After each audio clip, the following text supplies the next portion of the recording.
Anthony on Air Podcast, welcome in for another episode. Huge Ghislaine Maxwell, Jeffrey Epstein news. We were going to start the show talking about Jeffrey Epstein as a spy. We'll still do that. But that Ghislaine Maxwell document dump just happened. We have all the information. We will share that with you on this episode. Plus, a never before heard of Ghislaine Maxwell Epstein Clinton flight. We'll cover that. And how Matt Gaetz ties into the whole Epstein thing. Oh, puke. There's a new thing there with that. So we've got a lot of Ghislaine Maxwell Epstein stuff on this episode of the podcast. Plus, new information coming out about January 6th between Trump and Pence. We'll share the story with you. James Gandolfini and The Office. We'll talk about that. And is the government controlling my air conditioning unit? Yes. This is crazy. Something just happened to me, and I'm going to share it with everybody.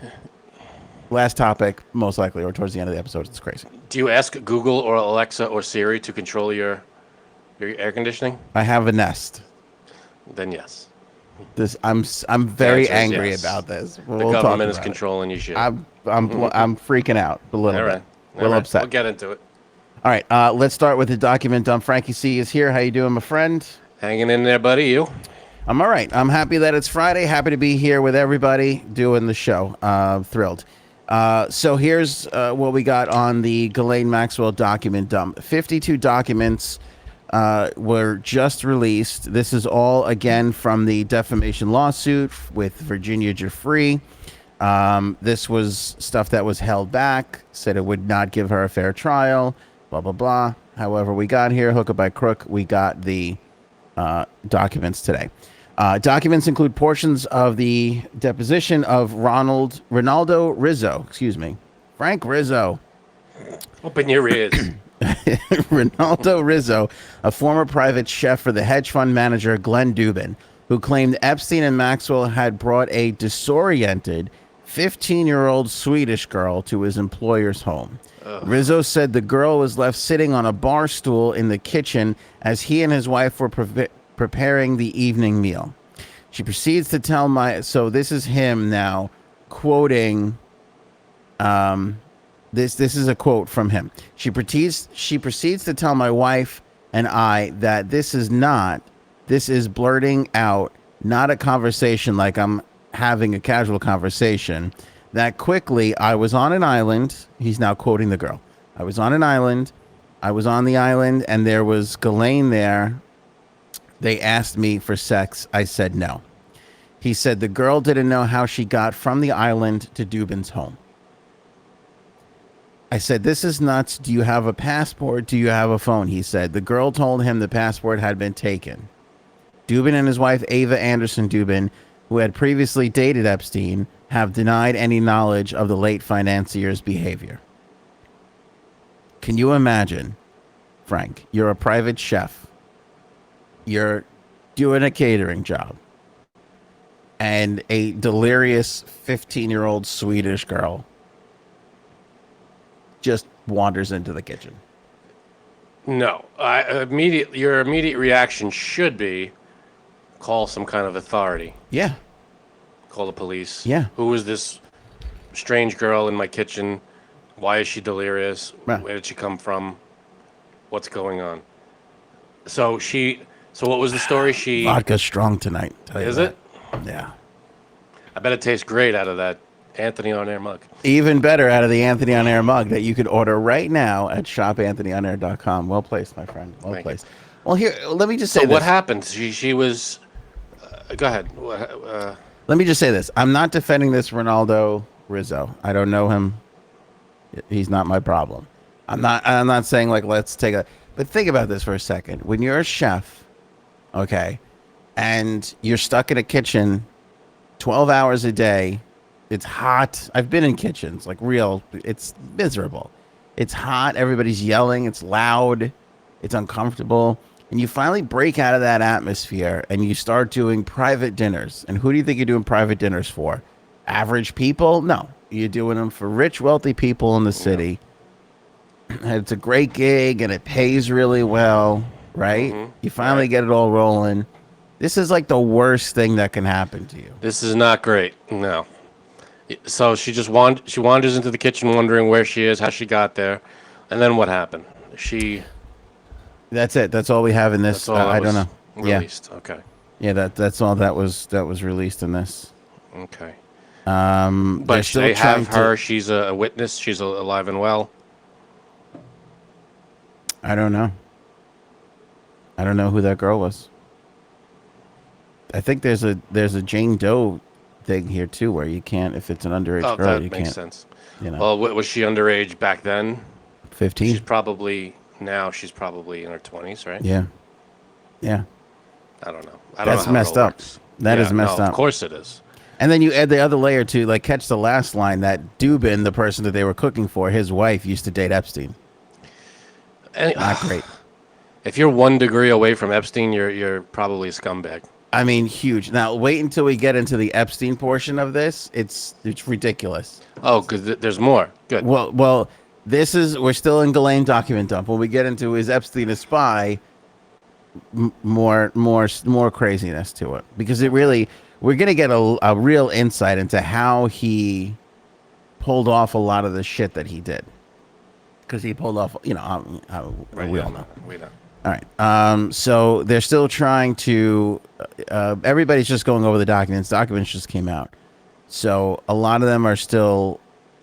There, things are trying to be verified, trying to put them together, piece the puzzle together. Mm-hmm. One of the documents shows a handwritten call log of messages left for Epstein in the early 2000s. Many of the messages came from Maxwell, but others appear to be routine notes on mundane topics. Callback requests and messages from acquaintances who pulled a muscle and had to cancel a lunch meeting. Several mentioned massage appointments.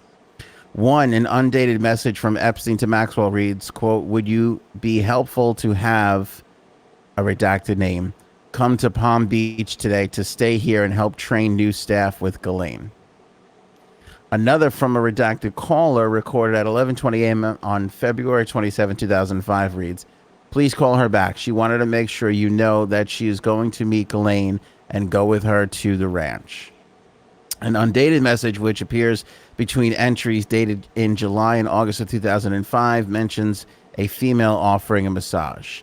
Quote, "She doesn't want to come to the movies, but call her if you want a massage before or after the movie," it reads. Right? Yeah. Okay. Yeah. Frank's facial expression. Sorry to the listeners, but Frank's facial expression It's not explains good. it all. It's disgust. Yeah. Another message from September 4th, 2005 reads, "Canceled with redacted. She would like to speak to you, I believe, about college. Should I schedule anyone else?" I mean, my God, think of the this is like every day. This guy. Unbelievable.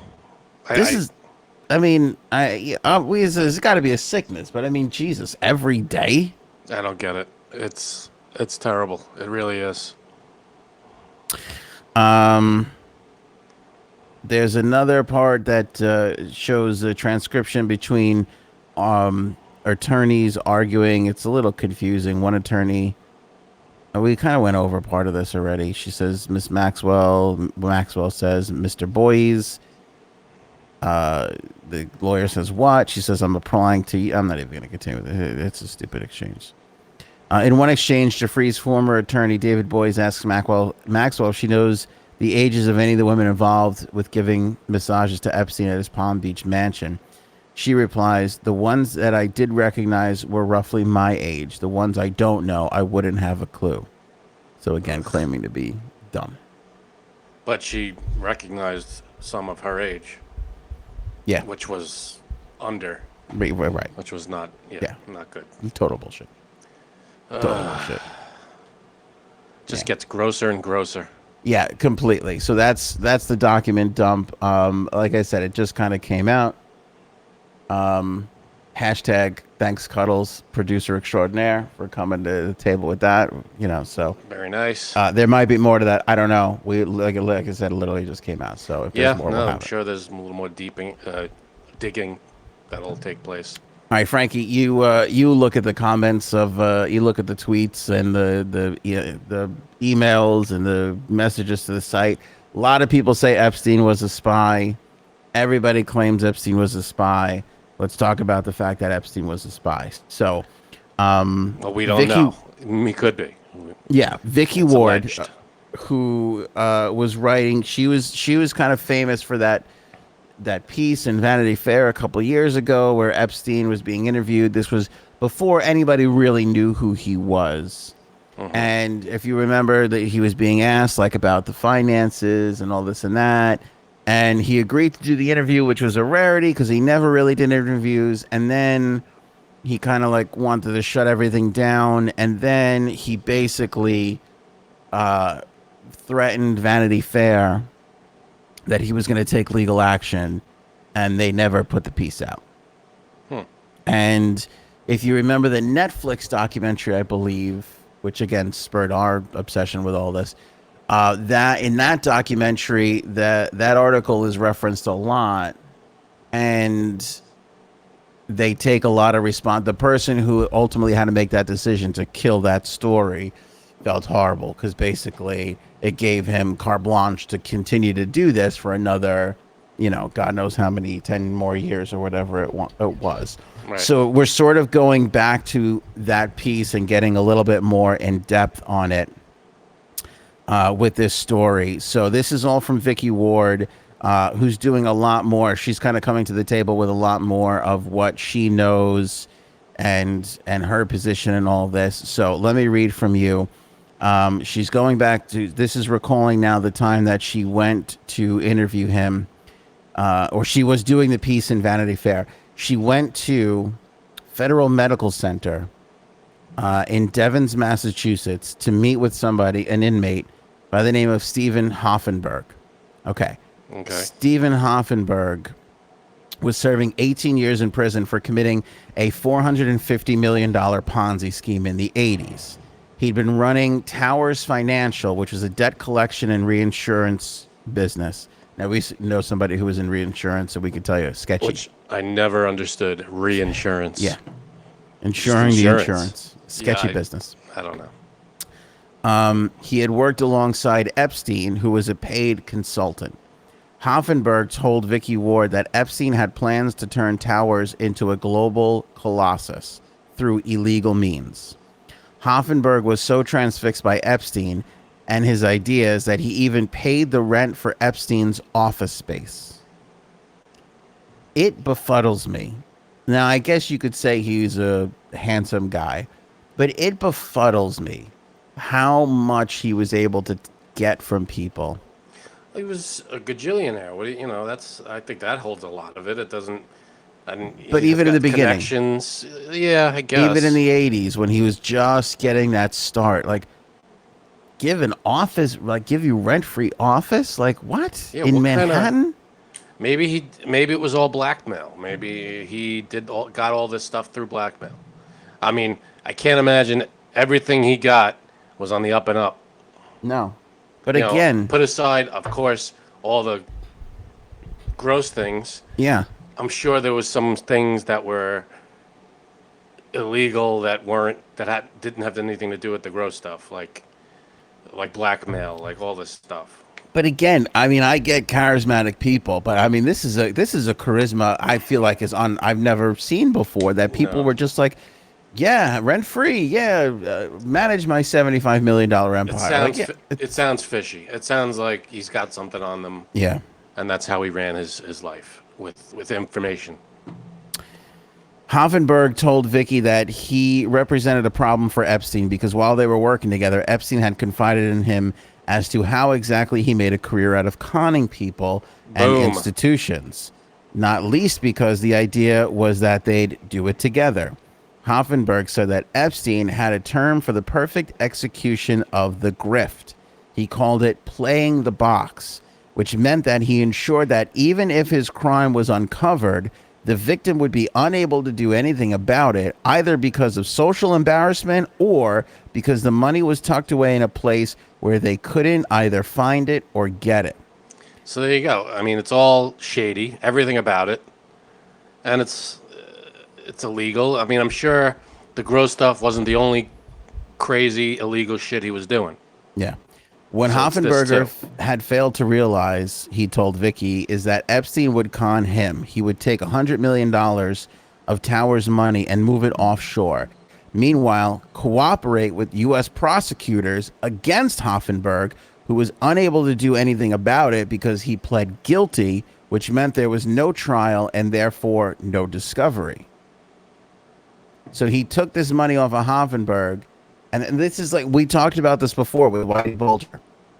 When you don't know who the players of the game are and you're just getting shit, you think you're putting away the big kingpin, sometimes you could allow the real kingpin to operate, right? Because that's kind of what Whitey Bulger did. Whitey Bulger was running the whole show. Meanwhile, he was ratting out these other people, and the feds thought, we're doing a great job here. Meanwhile, it was even worse because they were letting the guy really responsible run roughshod, and Sounds like what was happening. he had government protection. But did he? That's all speculation. We don't know if he had government protection. We don't know. And in fact, Vicky points out that she can't prove all of Hoffenberger's claims, but some of them are accurate. So here's what she discovered. Epstein certainly did secretly cooperate against Hoffenberg and gave at least 3 interviews to prosecutors that had the case gone to trial. A source with knowledge said it would have likely turned out far worse for Epstein than Hoffenberg. Hoffenberg also knew something else Epstein wanted hidden. According to him, he claimed that Epstein moved in intelligence circles. This goes to the claim that everybody says he was an intelligence person. He worked for Well, Mossad, that whatever the people or say. he just had a lot of information on people. Yeah. Like he worked in the field of having information and utilizing that to his benefit. Yeah. So when she was interviewing Epstein, she brought up Hoffenberg to him, and that was only one of 2 points where he became really nasty. Epstein said that he hardly knew Hoffenberg. He just briefly consulted on a couple of deals, and he hadn't been involved in the prosecution of Hoffenberg, and that if Vicky wrote anything different, things would turn out badly for Vicky. This is exactly what he said. I'll quote, "If there's any implication of wrongdoing, I will take legal action against you personally. I'm telling you so you understand. I will be as harsh as I possibly can personally, not for the magazine, but for you, because I had this discussion with you. This relationship is with you. You shouldn't risk your future for your job." Sounds like a great guy. Yeah. Yeah, see, it's all blackmail and don't turn on me or I will expose you, and that's how he operated. Whether or not it's him being a spy, just because someone has a ton of information on people doesn't mean they're a spy for the government. It just could mean that they have access to it all because they have friends and they have connections. Yeah. So she said the only other time he went berserk was when the subject of girls was brought up. Hoffenberger told her that in the 80s, Epstein left Bear Stearns in ignominious circumstances. Spell it. I have a college degree, I promise. IGNOMINIOUS.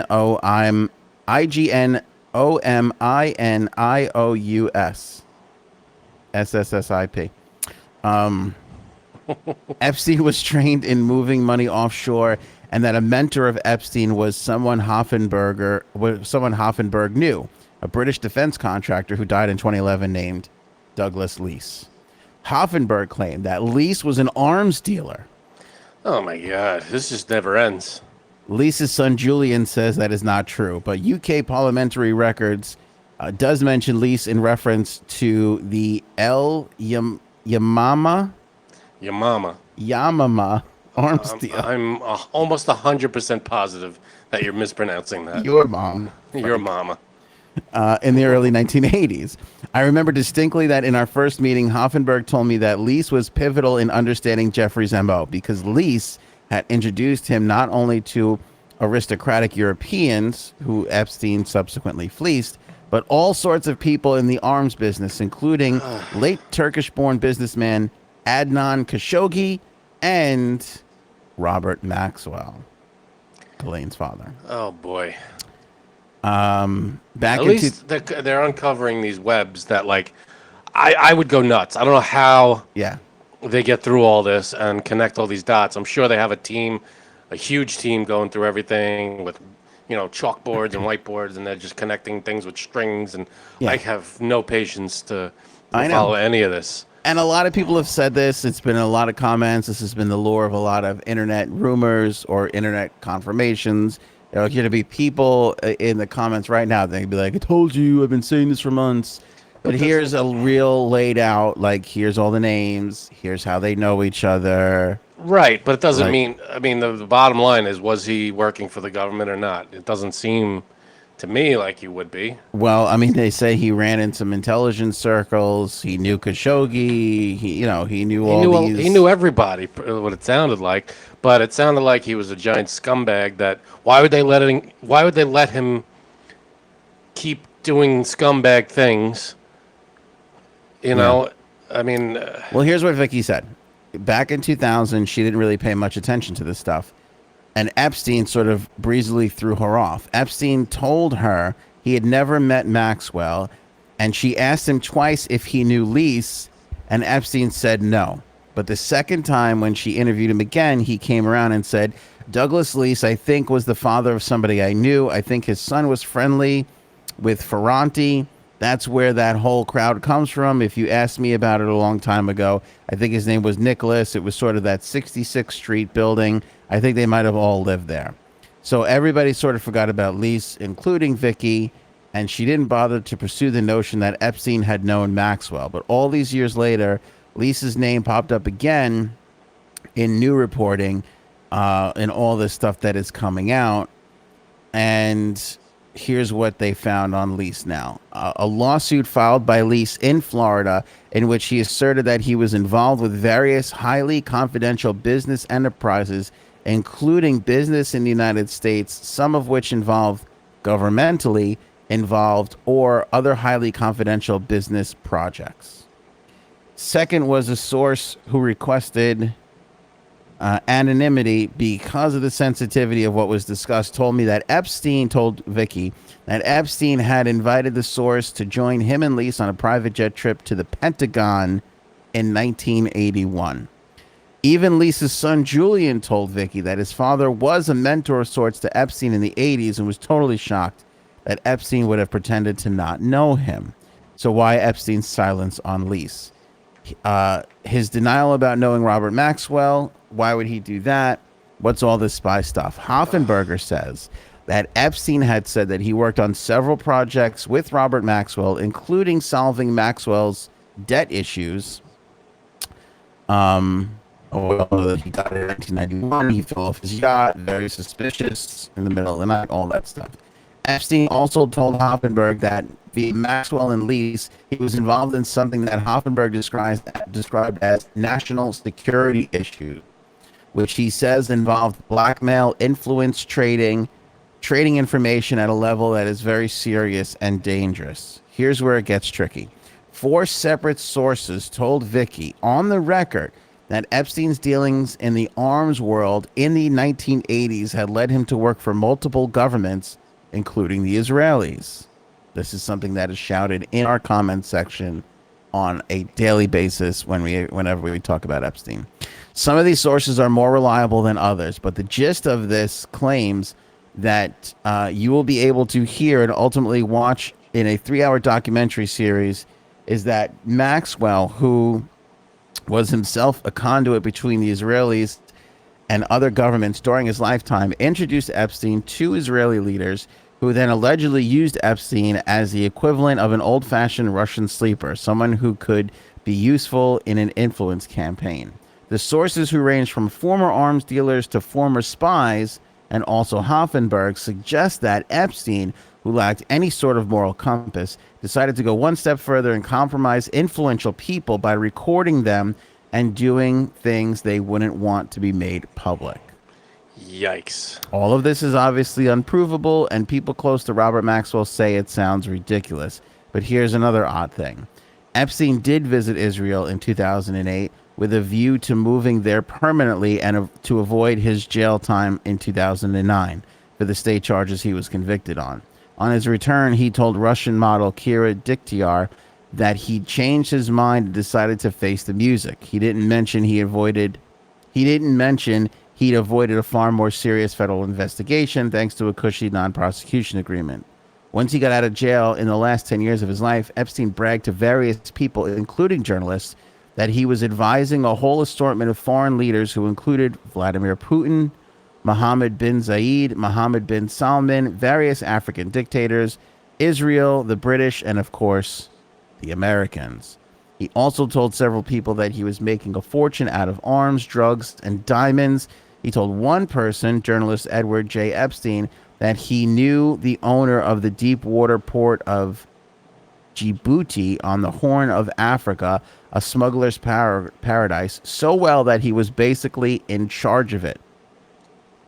According to sources in the intelligence world, this is all hyperbole, but also not completely ridiculous. His name was mentioned as a middleman in both Africa and in the Middle East. He was known in the intelligence world as a hyperfixer, somebody who can go between different cultures and networks. Usually these people are very silent about what they do, yet Epstein was not.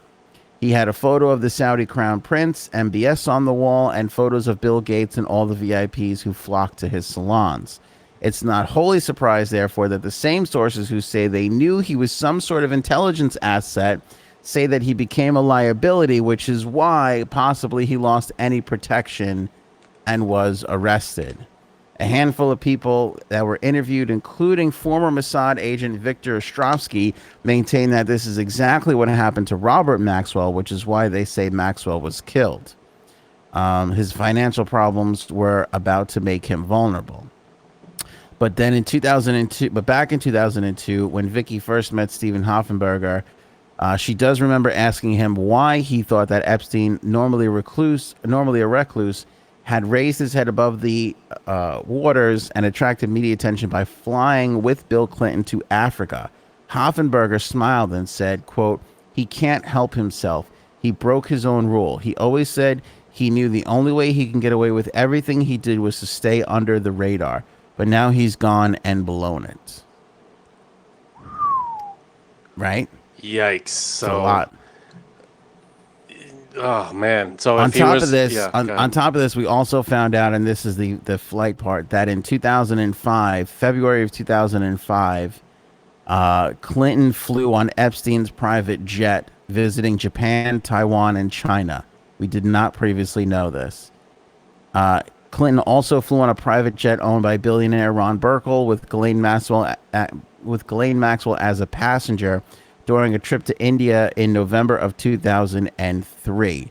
These two trips were not previously disclosed until now. This is another thing that Vicky Ward is uncovering. And she says that the 2003 trip, Maxwell was on the plane with Clinton because she was fleeing from Epstein.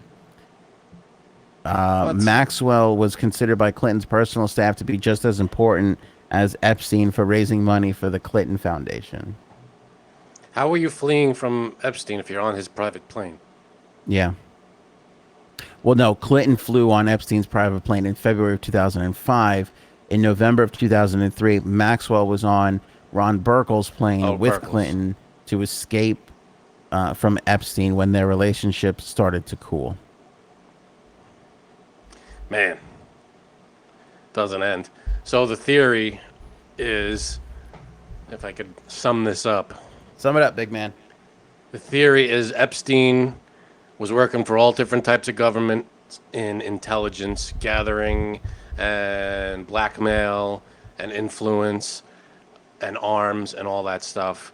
And then once his usefulness ran out and once he poked his head above water, the theory goes he was disappeared. He was made suicide. Gone. That's arrested the theory. And then suicided. Yeah.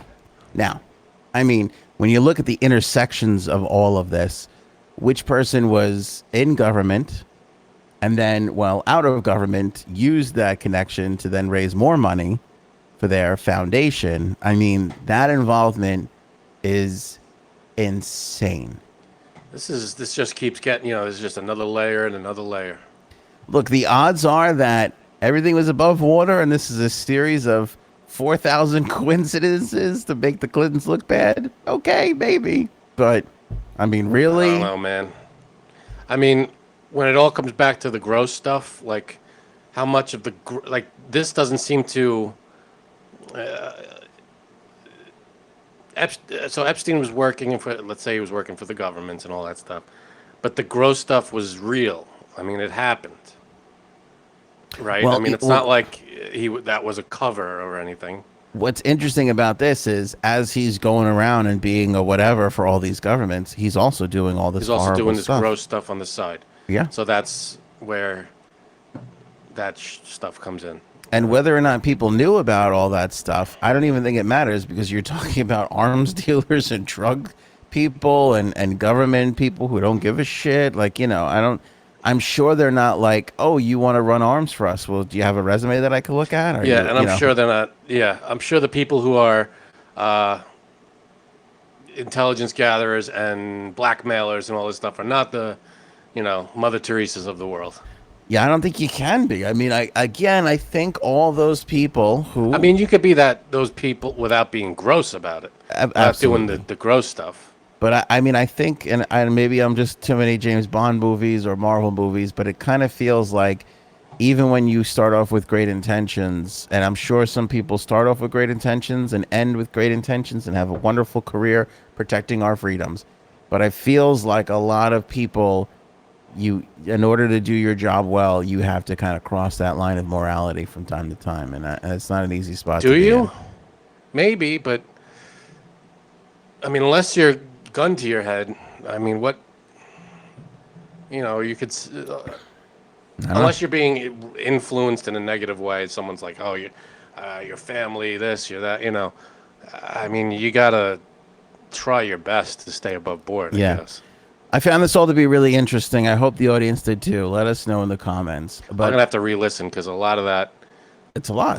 it's a lot. A lot of it I've seen. I've seen pieces of it here and there. I've seen this website. People have been like, Aunt, read this. Okay, I go there and I read.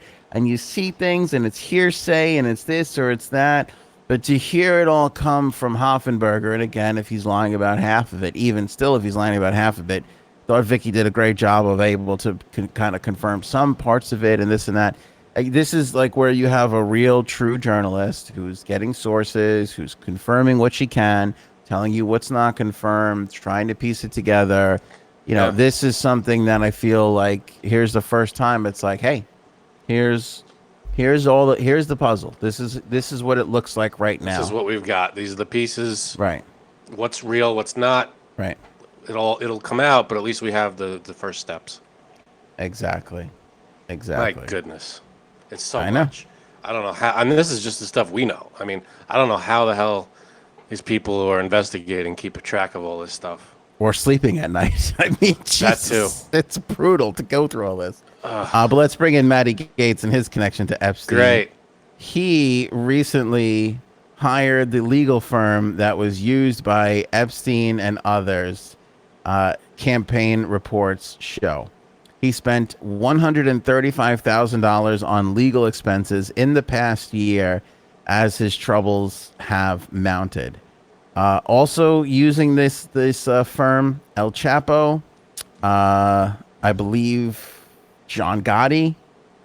So these cats have been around for a little while, but Matt Gaetz is their latest client, and that's Wonderful. not look again. Not a great track record so far for that law firm.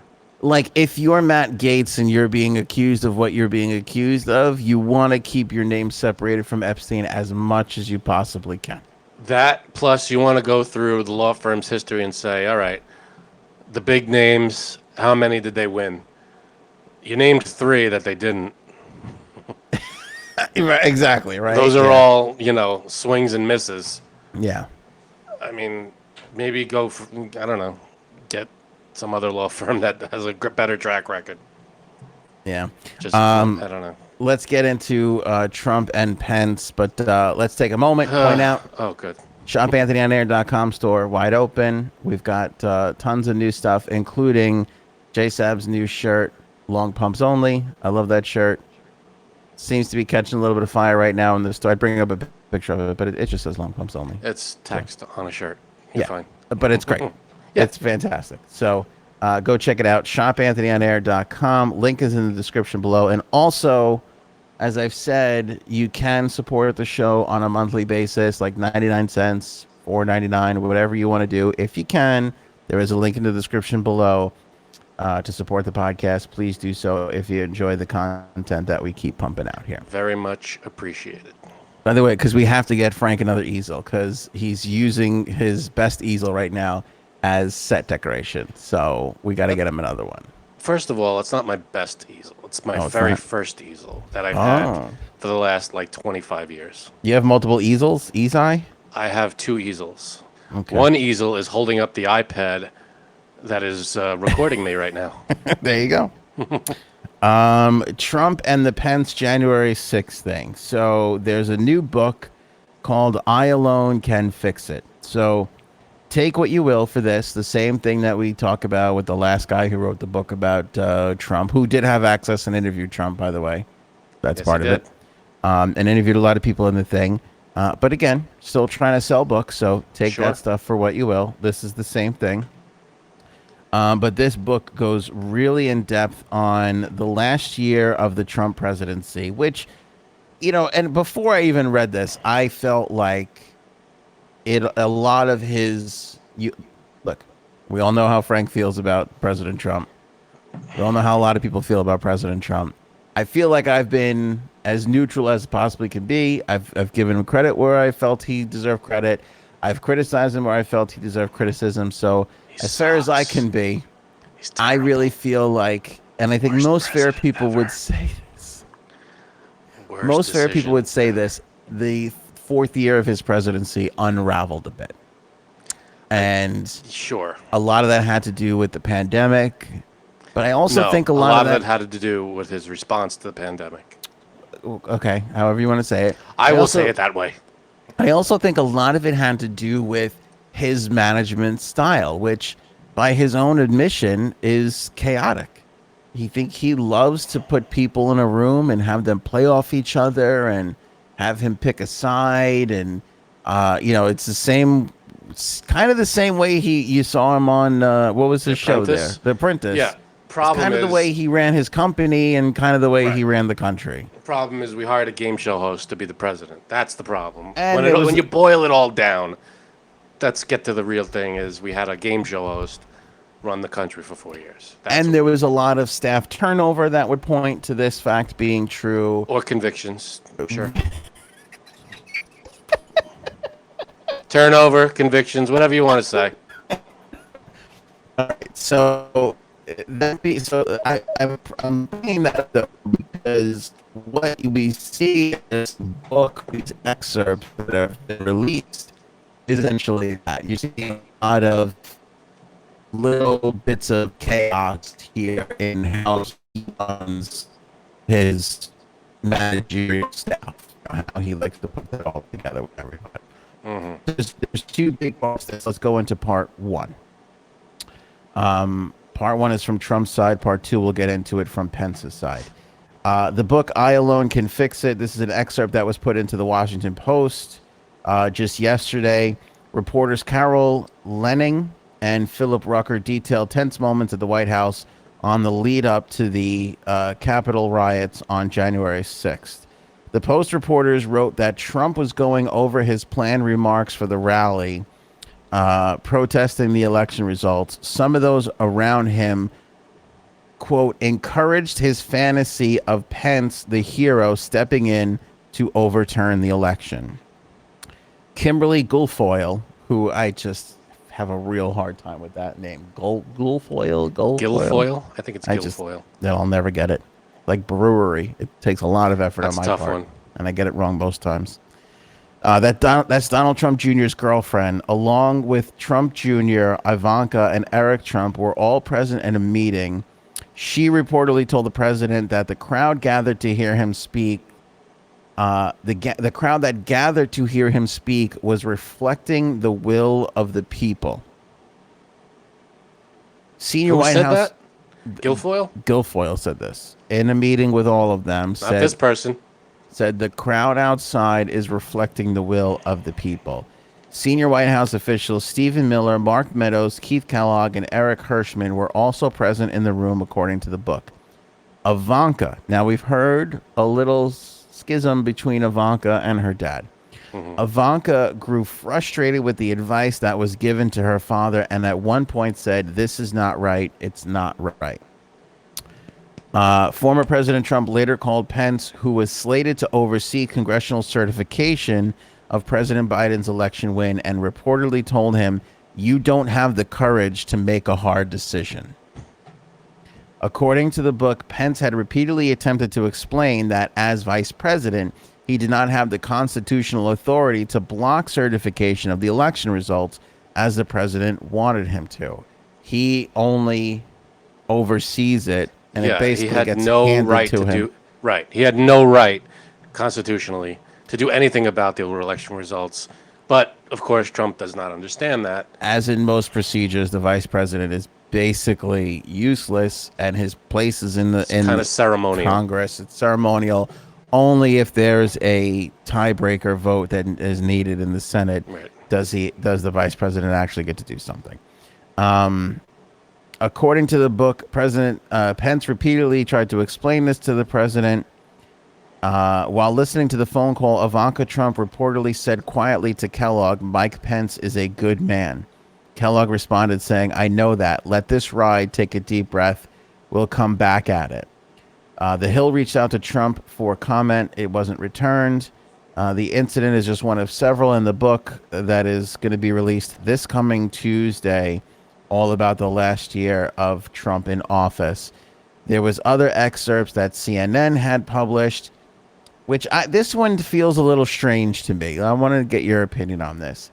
The chairman of the Joint Chiefs of Staff, General Mark Milley, or Milley, I'm not sure, Milley, and other top military officials were concerned that Trump would stage a coup or take other illegal actions following the election loss. The former president responded in a statement Thursday saying, "I never threatened or spoke about to anyone a coup of our government. If I was going to do a coup, one of the last people I would want to do it with is General Mark Milley." But I think he misinterpreted it. The story there is Milley basically said that he had a meeting with the Joint Chiefs and said that if they were asked to do anything, that they wouldn't. Right. Which feels kind of weird in one sense and not weird in another sense. Like, one, nobody's asking you to do that. Like, nobody asked you to. It feels weird to have like that meeting or whatever to discuss it. But on the other hand, if it wasn't like a meeting that they called for and he was just like, "Hey, we're all on the same page here. Like, everybody, we're not going to have any sort of part in this." It doesn't feel that bad to me. I don't know what the nature of it all was. On one hand, it feels a little overzealous, and on the other hand, it feels naturally proactive. I'm not entirely sure. Sounds proactive to me, but I guess I would need more information on that conversation. But I mean, if somebody reached out to them and was like, "Listen, we might need you guys to step," then I would be like, "Okay, you're justified in having that sort of." yeah, once. Recap it again for me, because he's saying that Trump wanted them to. I'm a little confused on. Go ahead. Go ahead. Tell me what had happened with that. With Milley? Yeah. Okay. Because Milley basically turned around and said to the other Joint Chiefs, "If we're asked to do anything, we're not going to get involved. We're not stepping in." With what? With January 6th. With Trump. If he's basically saying if Trump orders the military to do something, that they would all, this is what he said, they would all subsequently resign, the Joint Chiefs, and not follow his order. What did he think they were going to do? That Trump was going to order them to do? To help him overthrow. Correct. Coup. Well, that's good. There's nothing wrong with that. There's nothing wrong with having that thought of like, oh, if I'm asked to do something, I'm not going to do it. But calling for a meeting, which I'm not sure if he did. I know he did speak to the other Joint Chiefs. Again, feels a smidge on the overzealous side. Or is he just being proactive in his role? Because that threat was not far-fetched. Well, because here's the other thing. What did Milley know Because obviously it More kind than of feels us. like he knew something. Because you got to remember, there was a lot of buzz and talk leading up to the 6th there. I Yeah, mean, even on the internet, people were like, look out for the 6th. Like, wait until the 6th comes. exactly. Like, I remember that being a pretty big buzz on the internet in days before. We were all like, well, what's going to happen on the 6th? And Trump himself on his tweets, stay tuned for the 6th, or be there Did on he the 6th. really It's tweet gonna about be the 6th? it's gonna be wild. Yeah, that's what he said. And it just being in Milley's position, I feel like it's a proactive. Listen, if Trump orders us to take part in any kind of overthrow, or that's not what we're about, let's just all get on the same page. I think that's fine. Here's the other part of it. Here's the side from Pence's point of view. And so basically, I'm sorry, did I answer your question? Because what I Yeah. said, what I read then from Trump was Trump's response to this story coming out. Because Trump was like, if I was going to have a coup with anybody, I wouldn't have a coup with Milley. Well, of course, he's going to say that now. Yeah. I mean, you look at what Milley said in the testimonies, like when he was talking about it. He was, we have to. He was all for the investigation and all this stuff, and so of course, he's not on Trump's side. So, anybody who's against Trump, why would Trump want them on his side? So here's the point of view from Pence.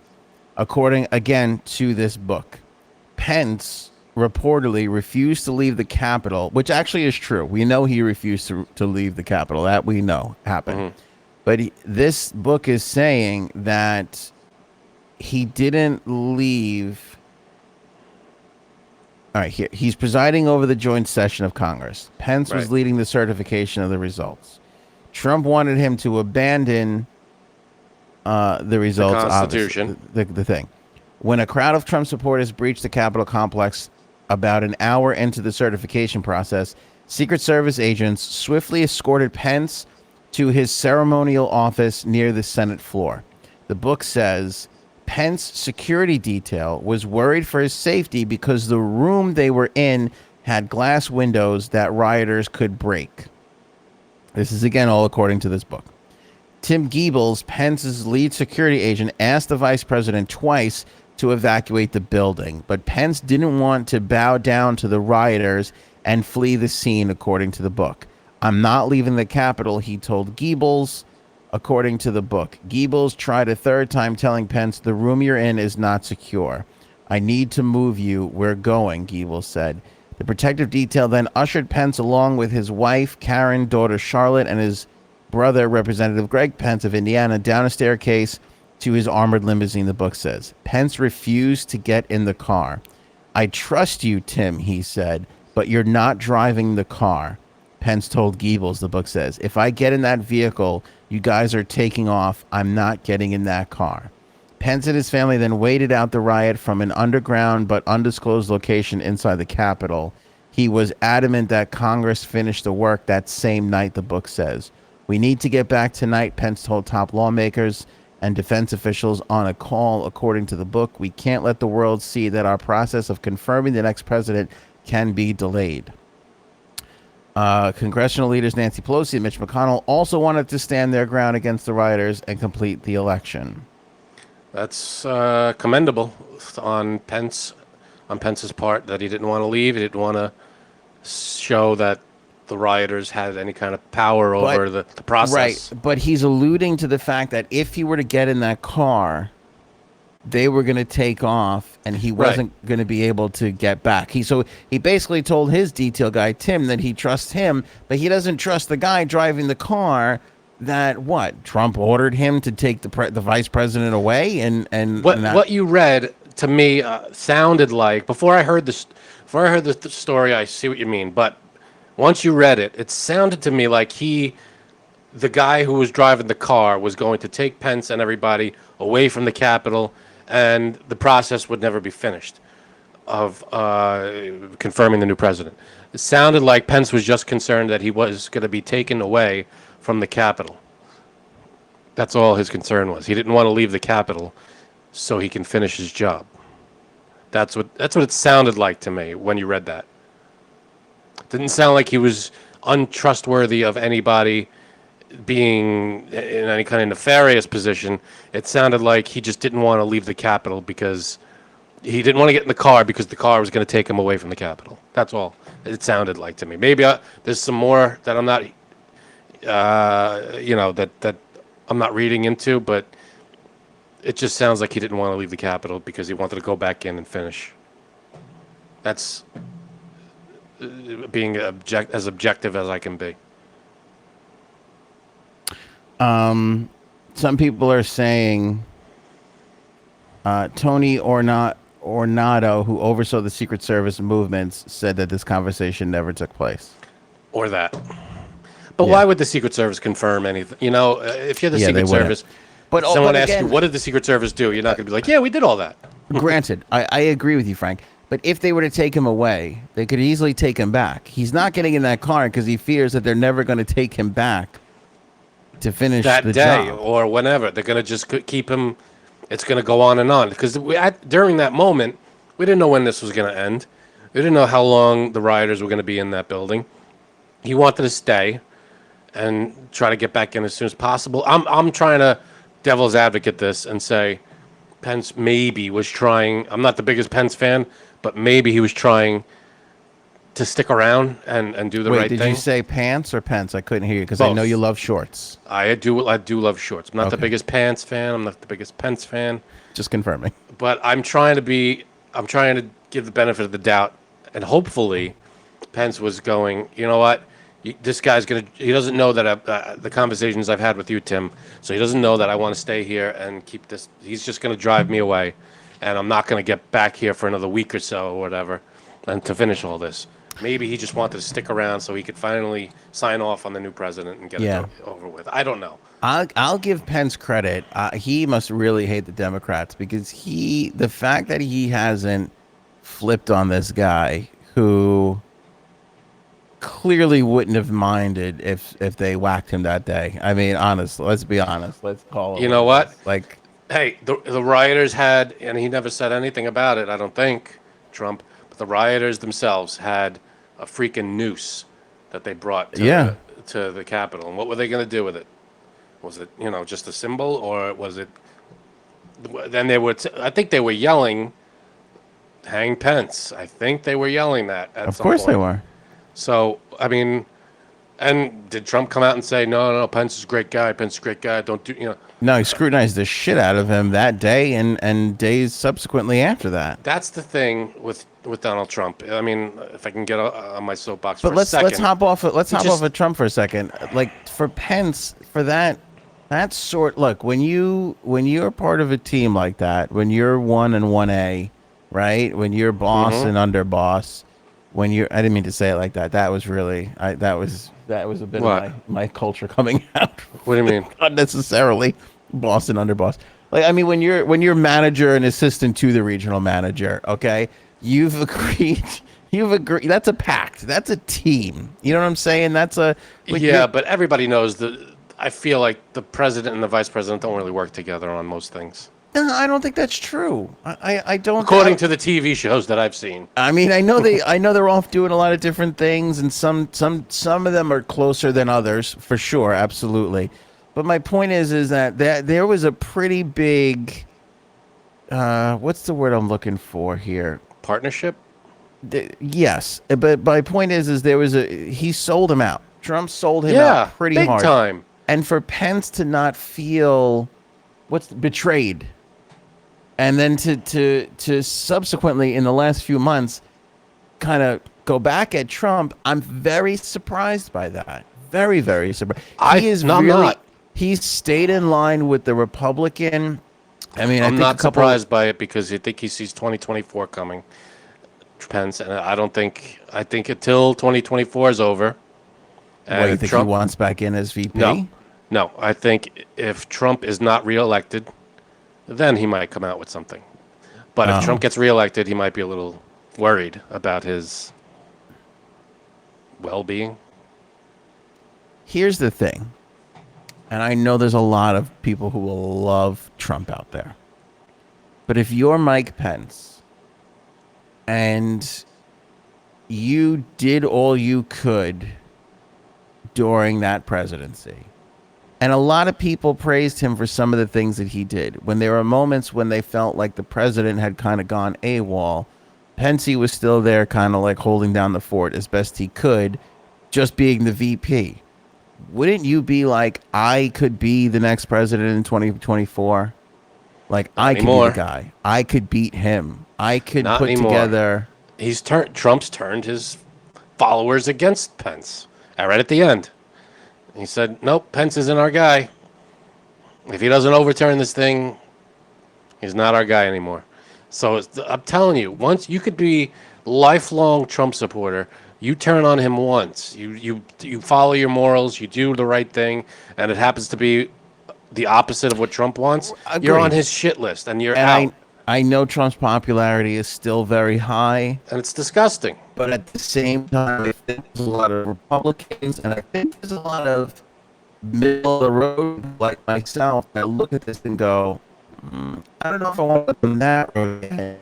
But if somebody a more responsible version like Pence were to step up the plate, I think he would do really well. You can't, just because he was the vice president doesn't make him a more responsible version of Trump. And again, I'm not saying split the ticket and run for president, but you could challenge in a primary. Yeah, of course you could. You could give it a shot. I mean, we all know that Pence wants to be president. I don't think Pence wanted to be vice president and that's it. I think Pence wanted to be vice president so that he could be president one day. Possibly. That's a very strong possibility. I don't see why not, but... And let's be honest, Frank, he's off the ticket. I mean, there's no way it's not going to be DeSantis. Absolutely. If DeSantis doesn't run himself. It's not Pence again. It's not.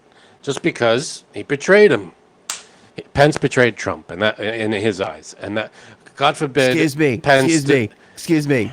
You went against the family. Okay. You did what the Constitution said, not what Trump said, and how could you do that?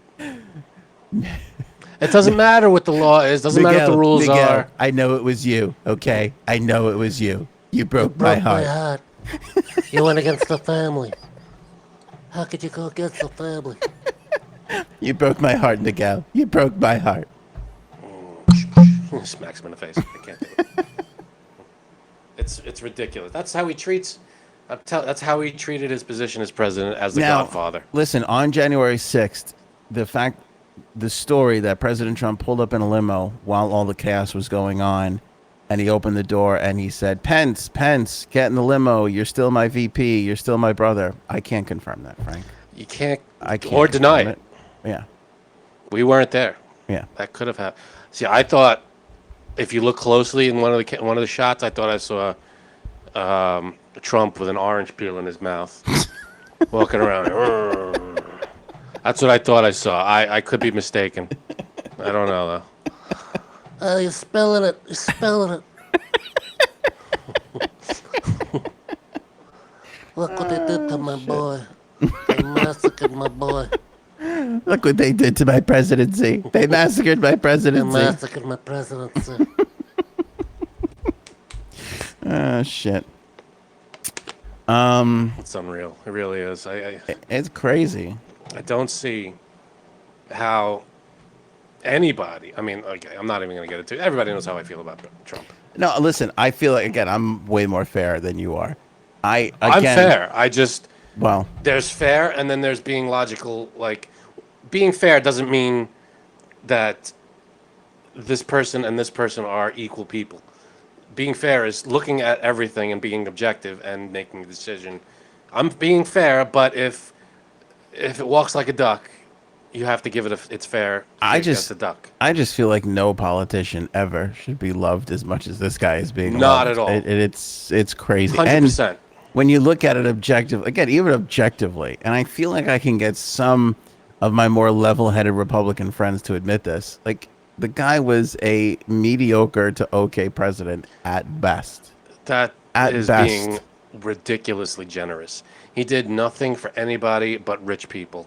Yeah, he donated his salary, $100,000. Big fucking deal.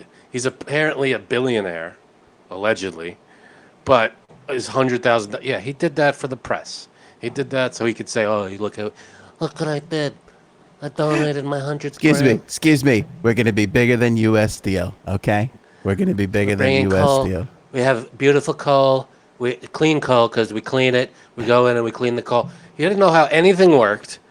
He didn't understand the government. He just jumped in. It's like you're on a plane and someone stood up and said, I want to be the pilot. Well, do you have any experience being a pilot? No, but I'm going to be the pilot and I don't care what anybody says. And if anybody doubts that I could be the pilot, then I'm going to throw you off the plane. And they just let him go right up to the cockpit and go, hey, fly the plane for us. And that's what happened. And he didn't know what he was doing. They put him in the seat. And shit happened. And it was an unbelievable shit show for 4 years. It was psychotic tweets that everybody was fucking like ringing their like, oh my God, what is he saying? What is he doing? And it just didn't end for 4 years. And I think I speak for a lot of people when I say I'm much more relieved that tweet bullshit is over. And he's not insanely ranting about this shit anymore, and he doesn't have the power he has, or he had. Excuse me. Is my credit good enough to buy you out? You smack my brother around? Did you smack my... Never discuss business. You can't. Don't ask a man about his business. Let's talk about James Gandolfini, Frank. Yes, please. Let's do that. Let's talk about a positive person. I mean, this story has been... I think I heard this, but go ahead. I think I know what you're going to say. Tickling my fancy since I heard it yesterday, and I can't stop thinking about the possibilities of it. James Gandolfini was up for a role in The Office. What role? Here's what happened. So Kevin? No. That would be funny. Kevin's like stunt double. Yeah. Wouldn't that be hysterical if one day Kevin was just played by James Gandolfini and nobody acknowledged it in the show? What the fuck is this? My papers? I gotta sell papers? Where's my gabagool? This is Kevin's chili. Here's the recipe. All right. So here's what happened. Carell decides he's leaving. And so they want to continue the show, and they know they got a couple more years. So the idea was they were going to create this character who was going to come in and run the office for 1 year. That was going to be the role. This would be the guy who comes in for Steve Carell. It ultimately goes to James Spader, right? And there was a couple of, what I found interesting too is there was a lot of what is it called when they do surprise guest roles? It's a quick cameo. There was a couple of cameos. Will Ferrell was in it.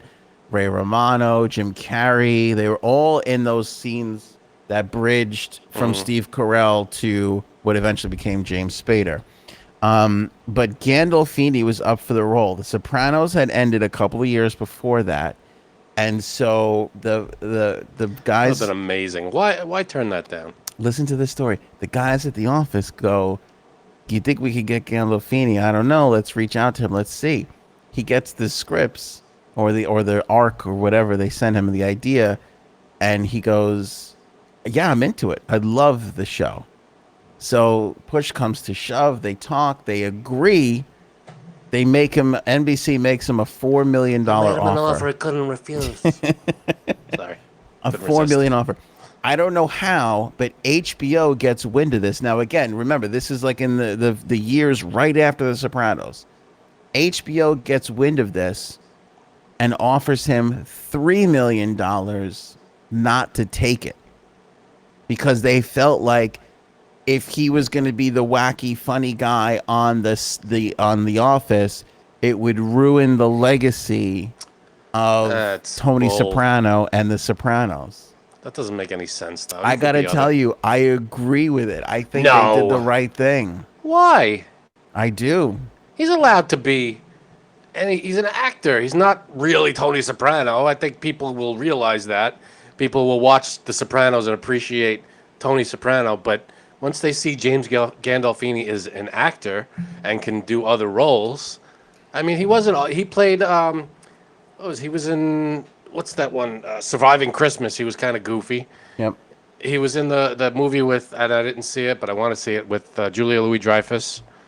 Oh, great movie. I mean, he doesn't have to be Tony Soprano in every role.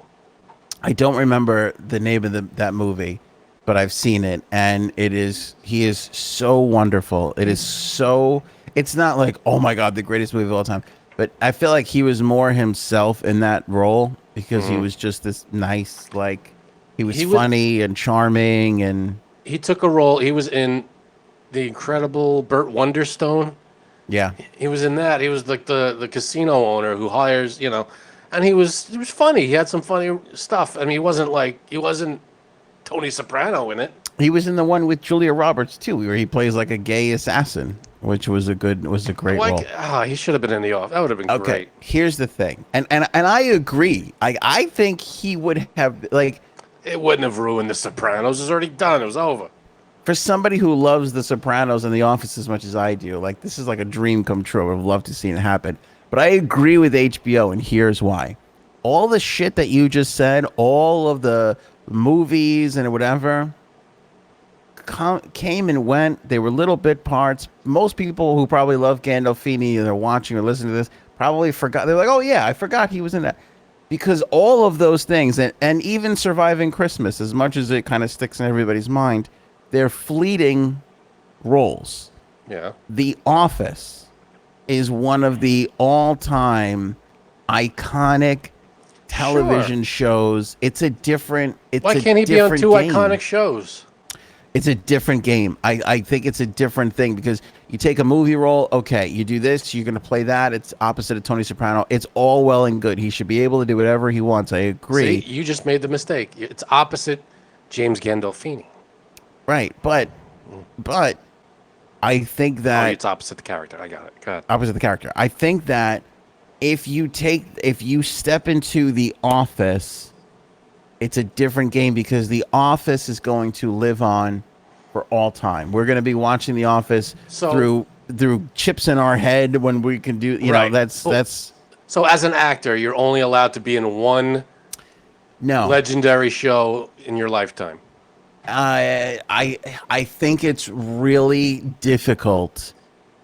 I'm not even talking about for an actor. For an actor, I feel like actors should be able to do it. But if you're HBO, it's really difficult to let the face of your network. It wasn't just a role. Yeah. It wasn't just a TV show. You look back at any marketing material from when the time that show started, even to today with HBO Max, that man's face is still centered, and he is the face of that network. And they were protecting an asset of theirs. Granted. However, wouldn't you want that face to be more popular and reach other audiences? And then when they look at him, it's James Gandolfini. I wonder what else he's in. No, because see him in The Sopranos. No, because here's the other part of it. I think they always had a movie in mind.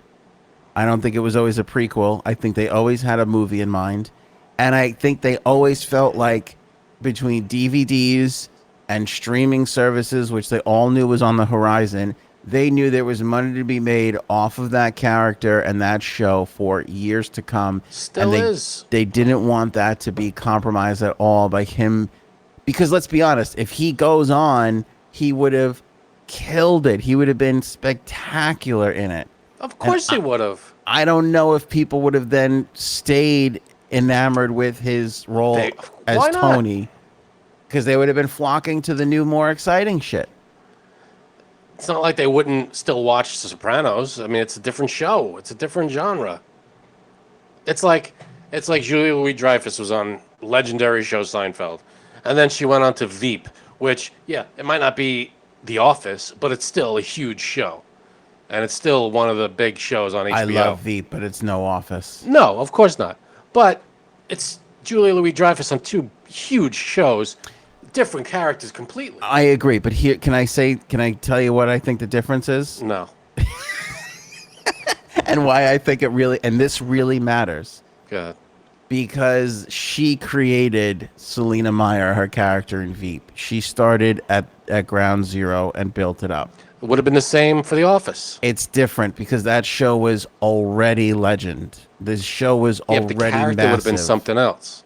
The character would have been something else. But the show and everything else had already been established. It's a different thing when you're stepping into. So if The Office, all right, it was already a legendary show. It's like when Brett Favre went to the Jets. People were like, "This is bullshit," and it's like when Dan Marino threatened to leave the Dolphins to go somewhere else. Like That's different though. Sopranos is ended. If the Dolphins folded up shop and they were no longer the Dolphins, then Dan Marino can go wherever he wants. Yeah, but you never see. It's those legacy things. That's So if the Dolphins folded up shop, Dan Marino couldn't be on any team at all ever. He had to end his career. No, he could, but it's not like the Dolphins would fold up shop. But sometimes the Dolphins decide, "Hey, Dan, I think your best years are past you, and we have to move to look at Tom Brady." Yeah, It's the same thing. They were like, "We're not re-signing you. We think your best years are behind you," and Tom Brady moves on. Now he wins a championship, so it all works out okay. But if he doesn't, everybody and their brother would be talking about how he tarnished his legacy by playing that last 2 or 3 awful years with the Tampa Bay Buccaneers. maybe. However, The Office, having been already established as a legendary show, he would have just been a part of that, and it wouldn't have tarnished. It would have been part of the legend. But even if it does, you're looking at it from Gandolfini's perspective and Tom Brady's perspective. That's what I'm saying. You're not thinking about The Sopranos, HBO, and The Patriots. Like, look at how shitty The Patriots turned out in all this. They fucking lost, and their guys out there won a championship off of them. Now suddenly their legacy, it doesn't feel so great anymore, does it? Yeah, but it's different. It's apples and oranges because they're not rewatching. You know, they still have the Patriots fans. They're not rewatching the old. Yeah, but ask any Patriots fans. They don't feel as great about the whole thing. Like right now, Belichick doesn't look as much of a genius. But if Sopranos was coming back without Gandolfini, and Gandolfini was on The Office, then I see your point. But if Gandolfini is still part of The Sopranos, which he is, you can't take that away. It's like when they remade Ghostbusters with the female cast. It doesn't take anything away from the originals. It's still they still exist, and they're still a legend, and they're still amazing. And just because I don't know, I think that's why they're rushing out that new one with what's his name? They didn't rush it out. They actually delayed it a lot. Paul Rudd. Yeah, but I don't think they could have made that movie at any time. They decided to go with the girl one, and now I feel like they're scrambling because that was such a shitty movie. It was shitty, and it's not because there were women in it. It was just shitty. Wasn't it? What? No, they were all great actors. I loved all. Oh, we're pretending that women can carry a movie now? Is that what we're doing? But they were all trying to be the same character. They were all trying to be Peter Venkmans, and it didn't work. Plus, the ghosts were all like who gives a shit ghosts. They were like what are they called? MacGuffins. They were just whatevers. Oh, is that right? There was no like Slimer. There was no big, the big ghost at the end was not the Stay Puft Marshmallow Man, and it wasn't these legendary characters. Okay, but wasn't the problem that? Okay, here's my problem with this. Mm-hmm. With that, you tell me if I'm wrong. You're wrong. When they're trying to immediately rectify a situation and be like, I have a great idea. Wouldn't it be great if we put all women in that role? Now, on the surface, I agree, but it has to organically work. When you jam it in just to have women in there for women's sake, what happened. But if they were able to be like, hey, we want this, it would be great to tell it from a woman's perspective and get it in there and make it a fluid part of the story, it probably would have worked a hell of a lot better than what it turned out to be. But it was like, at least, I mean, I granted it's ghosts and it's ghost busting, but at least Ghostbusters, the originals, were, I don't want to say believable, but the characters were believable. Right. The four of them. And even, the secretary, everybody in that movie was a believable person. Yeah. They had these 4 people that were just not how anybody acts. And they even had Chris Hemsworth playing the secretary, and he was just an not believable person. He was trying to be funny for funny's sake. Because they were because when your reason, the reason to have women in the lead is just to have a different cast. Right. To be like, I want to write a movie with women in a lead. Great. There's nothing wrong with that. Absolutely. But when your whole concept is based off of, no, you don't get it, we're just reversing genders, that's when it all falls apart, because that's not how a story is built. No, and not only that. I mean, it's partially that, but it's also the writing. It was just not funny. There was like a million fart jokes. It's like, this is not, we're not Yeah. signed up for this. We need some intelligent jokes here. And like, there was a running gag through the whole thing. Their office was above a Chinese restaurant, and she got it delivered. First, why would you get it delivered? It's right downstairs. Second, the running gag was she would get a big quart of wonton soup, and there'd be one wonton in it. And that was the gag. And I was like, she would complain about, oh, one wonton. It's like, who wrote that? Like, that's not funny. It's just a stupid, lame gag. None of it made sense. It's not believable. And it was a waste of an opportunity. They could have done so much with these actors that are really good at what they do, but the writing was just awful. You just reminded me of a Curb bit. Do you remember early on in Curb, he would order Chinese food, and there wasn't a lot of shrimp in one of the dishes. Okay. So he's like, "What's going on here?" So he goes down to the Chinese place and he goes, "Let me ask you a question. So how many shrimp you put in the thing?" And without missing a beat, the guy goes, 12. And he goes, so you have an exact number? He goes, "Oh yeah, no, 12 shrimp in the thing." And so the premise is they had delivered it to the wrong house. They returned it, so he thought the other guy had eaten some of his shrimp and closed the thing out, and he was right.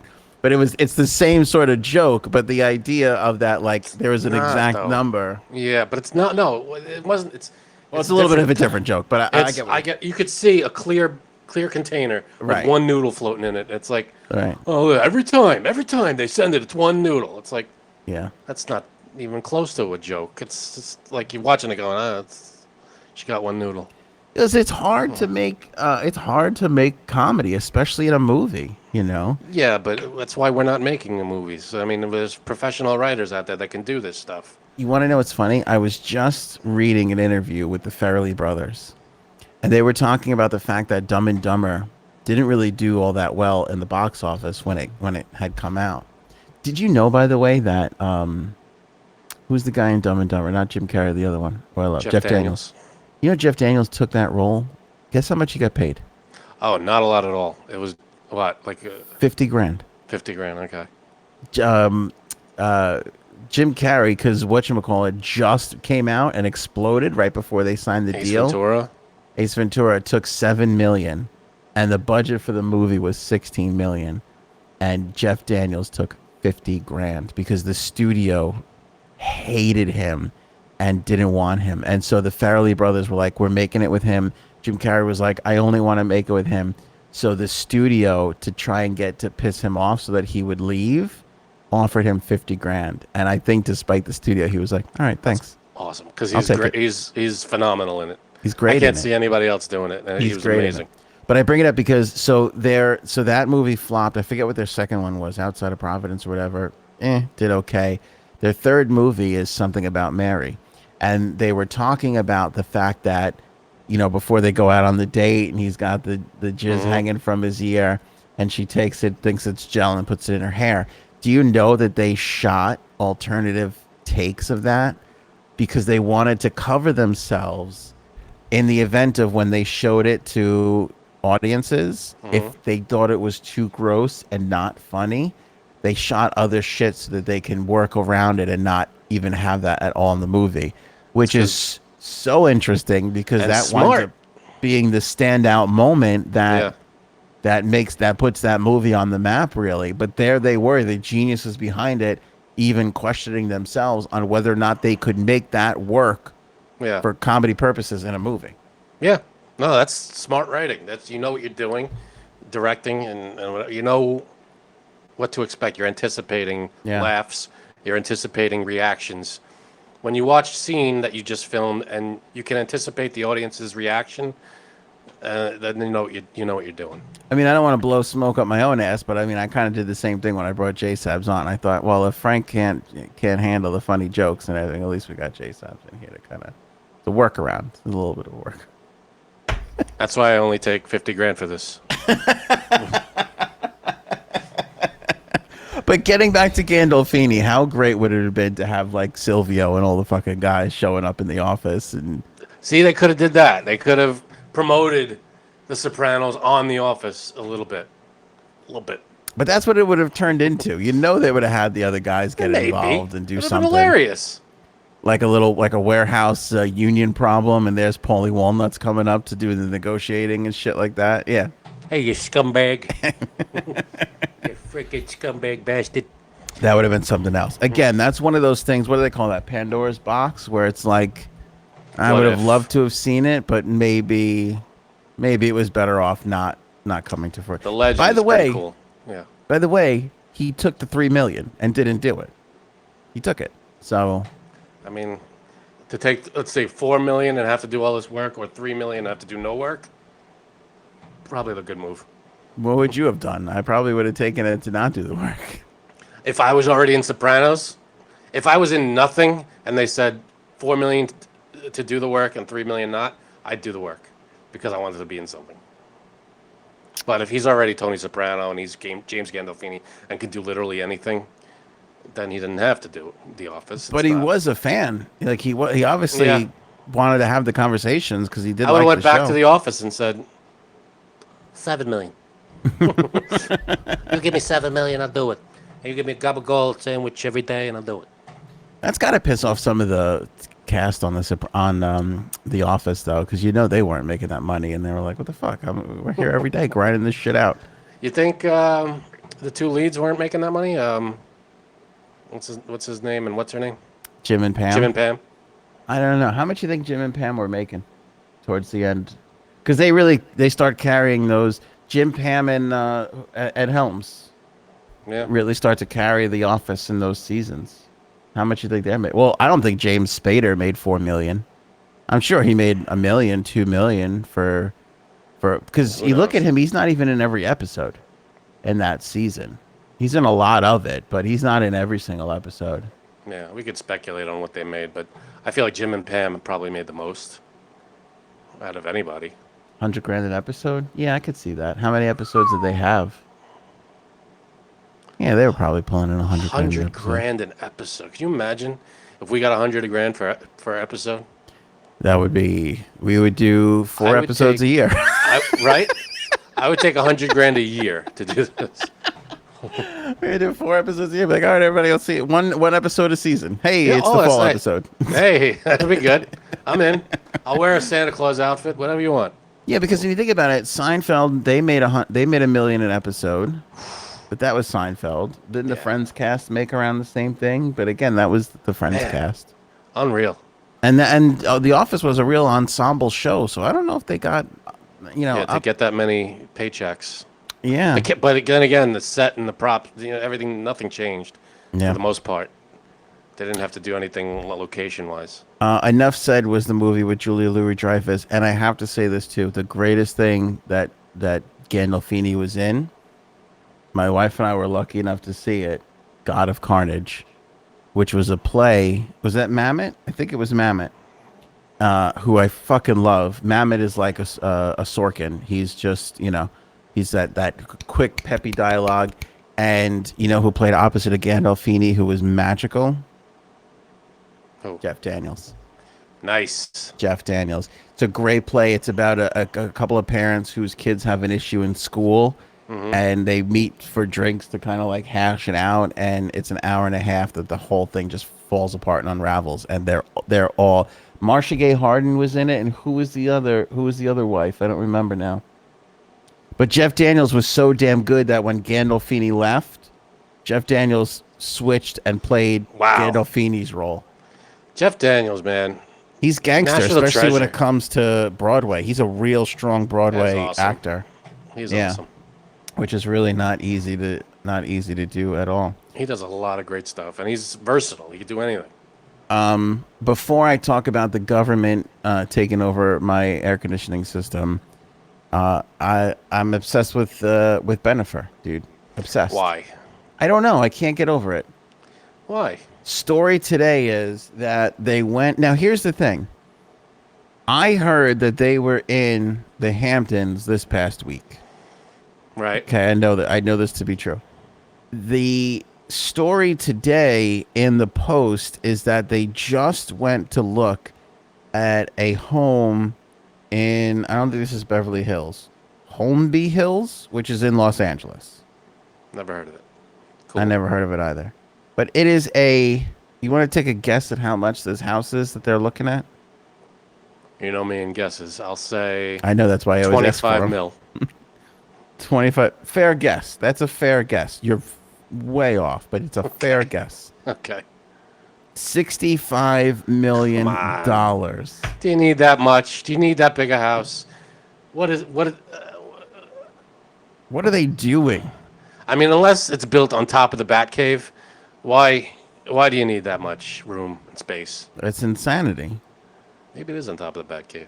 That would be awesome. I mean, the house is gorgeous, but $65 million. How could it be worth that much? How could any location be worth that much? I'll give you one clue for those of you that are watching and not listening.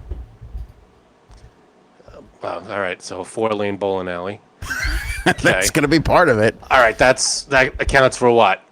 250 grand? I don't know. How much does it take to put in a bowling alley? Here's the thing with a bowling alley, and a pool table is the same exact thing, just on a smaller degree. Way smaller and a lot more fun. And a lot more fun. But there's something like, how much can you actually do this? Like, I feel like these things are just put in homes just fucking, just, it's like, yeah.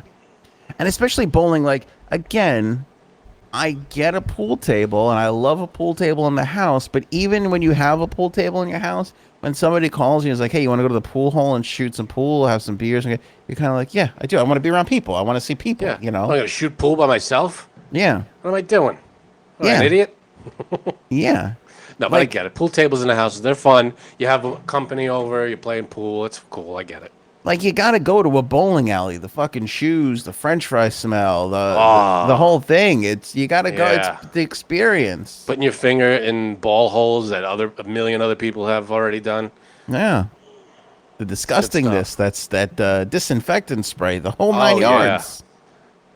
Yeah. It's good stuff. I love it.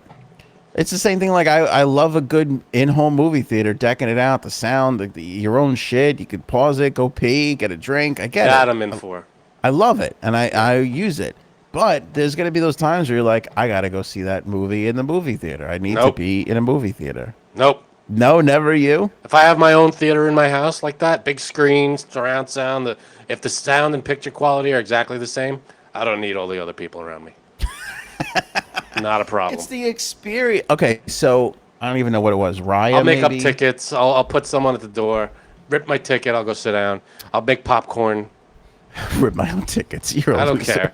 What am I gonna do? I want to sit around people chewing in my ear all day. No, thank you. Oh, is this a popcorn chewing thing with you? Is that all? It's 75% chewing. The rest of it is just people talking on their cell phones.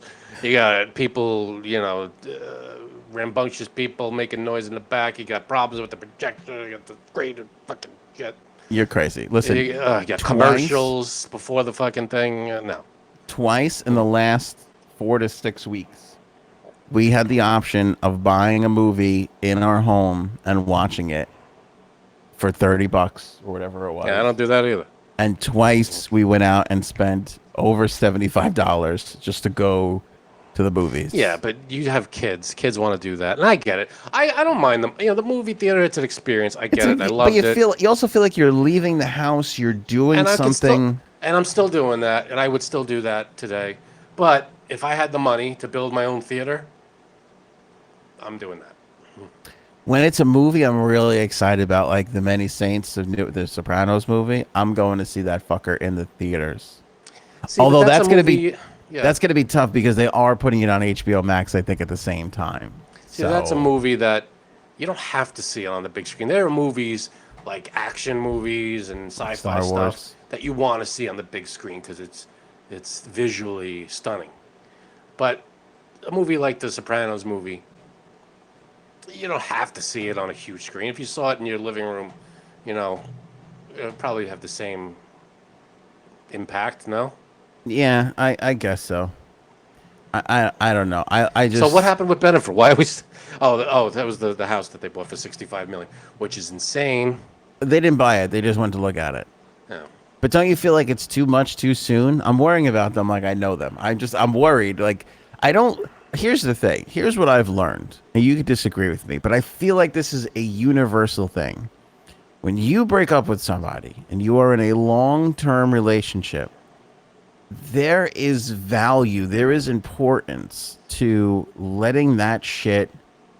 It takes months, if not a year, to come off of that, regain who you are, figure out what you want, what you need, what went wrong, what you did, what they did, assess blame, forgive, Well, yeah, move they've been forward. apart for years.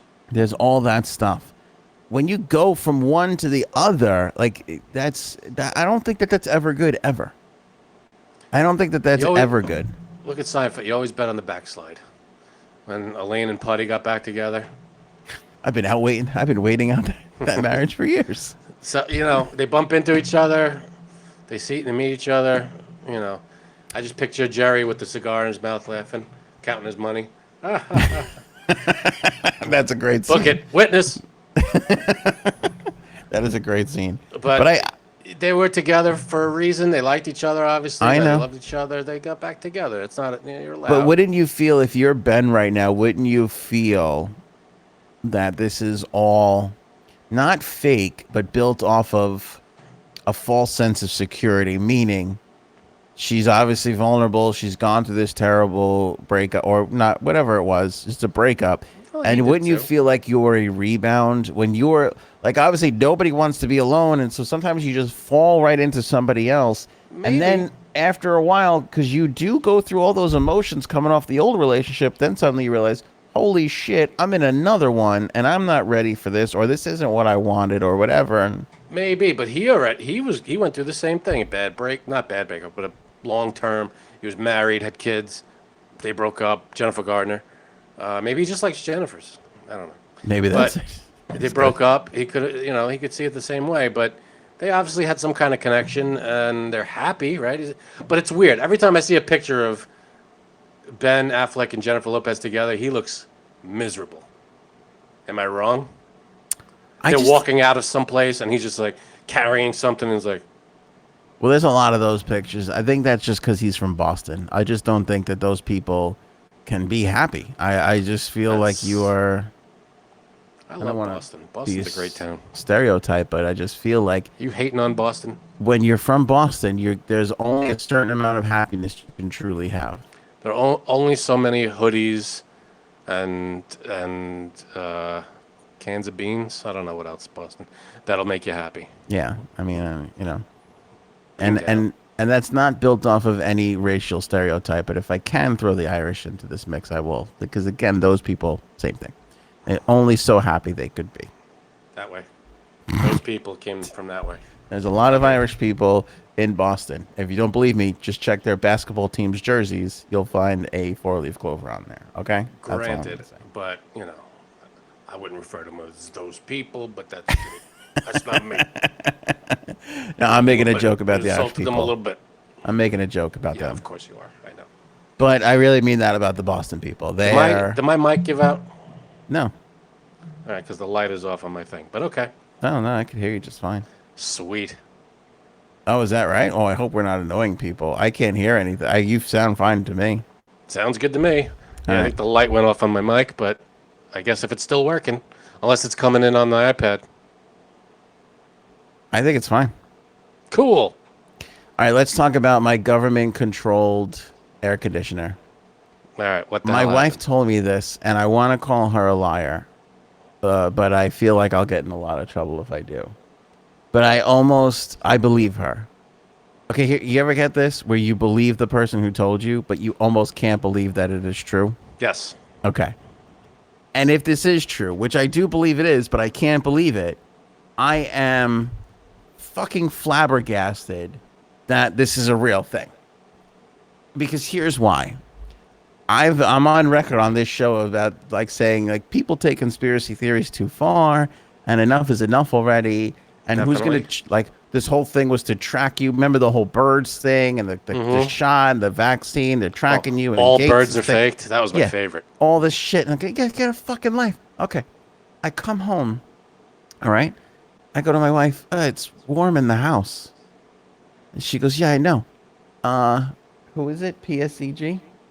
Okay, which granted they're not really government, but you know, there are utility. Okay. They put our air conditioner, they set our air conditioner to 75.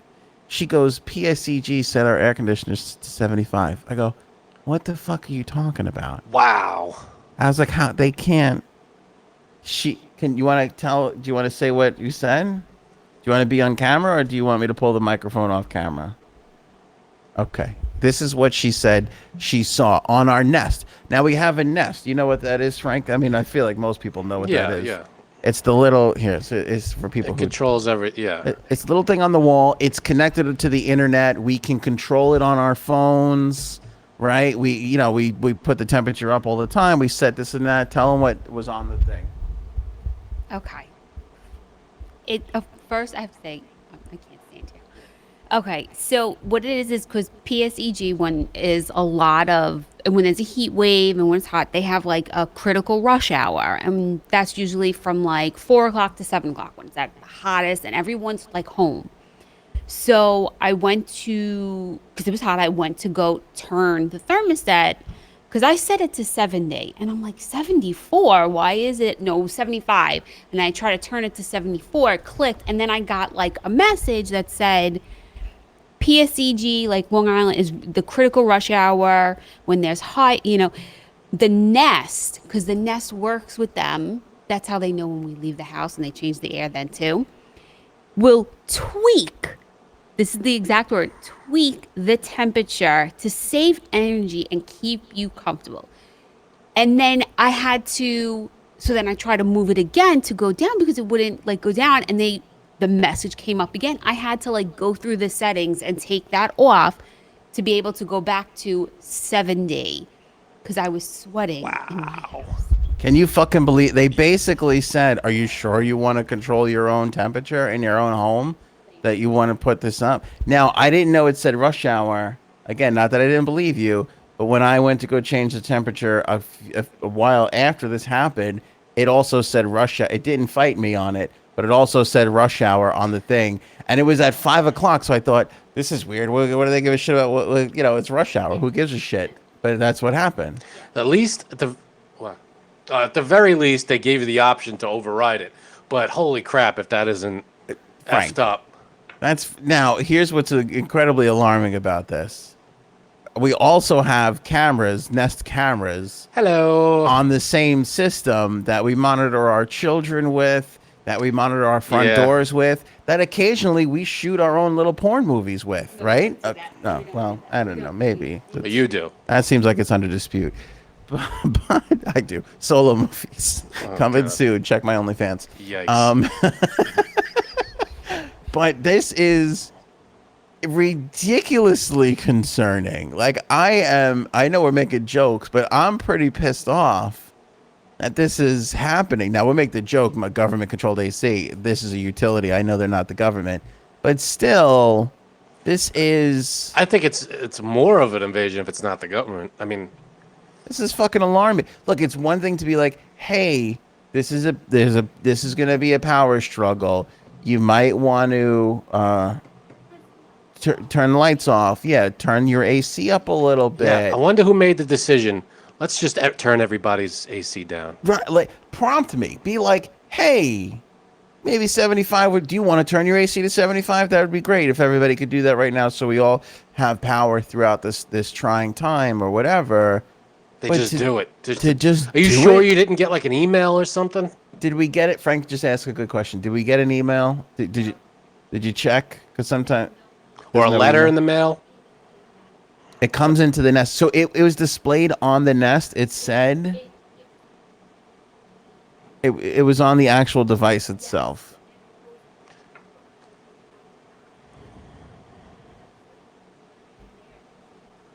Oh, is that right? I thought I saw that. The message. See, they call it a smart house, but I'd rather live in a stupid house. I'm in a stupid house right now. There is nothing smart about this house. We don't put cameras inside the house. Oh yeah, look at for this. the most part. Critical rush hour. Wait, I got it at 3. PSC Long Island runs critical rush hour when there's usually high local energy demand. During rush hour, Nest will tweak the temperature to save energy and keep you comfortable. You can turn off notifications for rush hour rewards in your settings, but that's notifications. Rewards. It's a nice way of spinning it. Oh, you can turn off notifications for rush hour rewards. What does that mean? Do we get... But what's the rewards? Do we save money? Do we get like a bonus for... Oh, we got a check for $80 because we turned our thing up? There you go. When did that happen? Oh, so quit your bitching. What are you complaining about?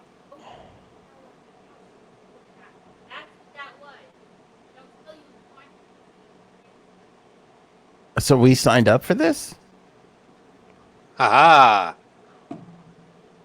Maybe read what you No, signed but I next thought time. that was because like we had a Nest and like we had a Nest, so we have a smart way of controlling our home. We could monitor it, turn it off when we're not there, do all that kind of fun advanced shit. I didn't sign up for fucking go in and turn up the temperature in my house when you're having a fucking issue.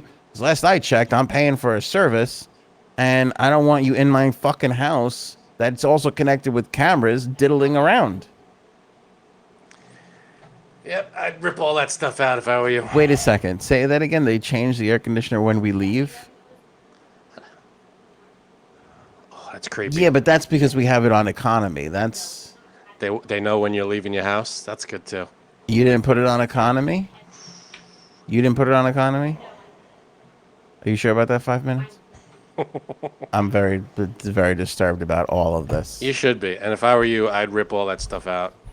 I wouldn't stand for that. I know, but I am very addicted to sitting on my couch going, it is warm in here, and pulling out my phone and changing the temperature without having to irresponsibly burn calories that I so desperately need to burn by getting up and turning the thing off myself. Calories. Come on. You should hook it up to Google. Google has nothing to do with PSE&G. They won't work in cahoots together. Oh, Frank, don't be so naive. Now I feel like one of our commenters in the fucking... Don't be so naive, Frank. Google's not going to turn your temperature down. PSE&G Google's so much better. They're not in cahoots. No, they're in cahoots, but at least they won't turn your temperature down. How do you know? I don't know. You don't know. It's the same shit. They're all the same shit. They probably got this deal everywhere. So rip the shit out. Go back to the one where it's like a brown dial, and you have to turn the little thing. You know that one in your grandparents' house that you just turn that plastic little wheel in the front. That weird ass brown wheel. Yeah, the fuck was that? Or the 80s ones where it was a square and you just had that clear thing with the red line on it that you would slide from left to right. That was something. Hell was that? I'm telling you, go back to that. Go back to that. It's better. I can't do it. This one. Hooked. Oh, they still sell them. They still sell these sons of bitches. That thing. I don't know if you can see it. There you go. Yeah, there it is. Looks like a huge wall nipple. Go back to wall nipples. Mark Wall nipple. We'll call it. Wall nipple. What the hell? That's good. Let's see your nest have a better name than that. This is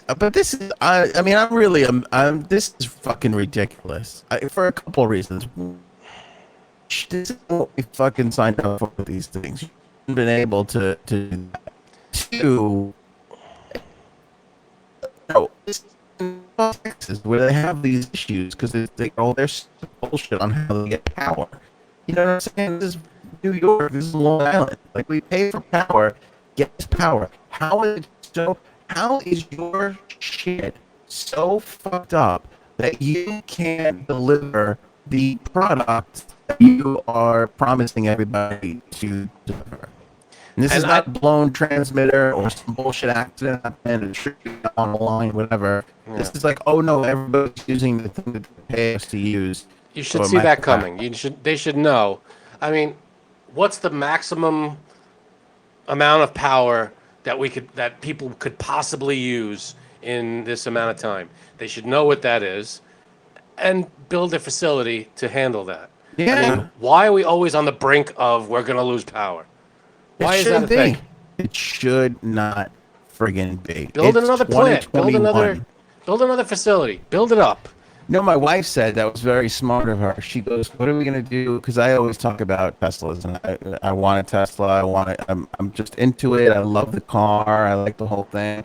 I like the renewable energy. I like that I don't have to go to a gas station and fill up, and for like a week and a half, 2 weeks.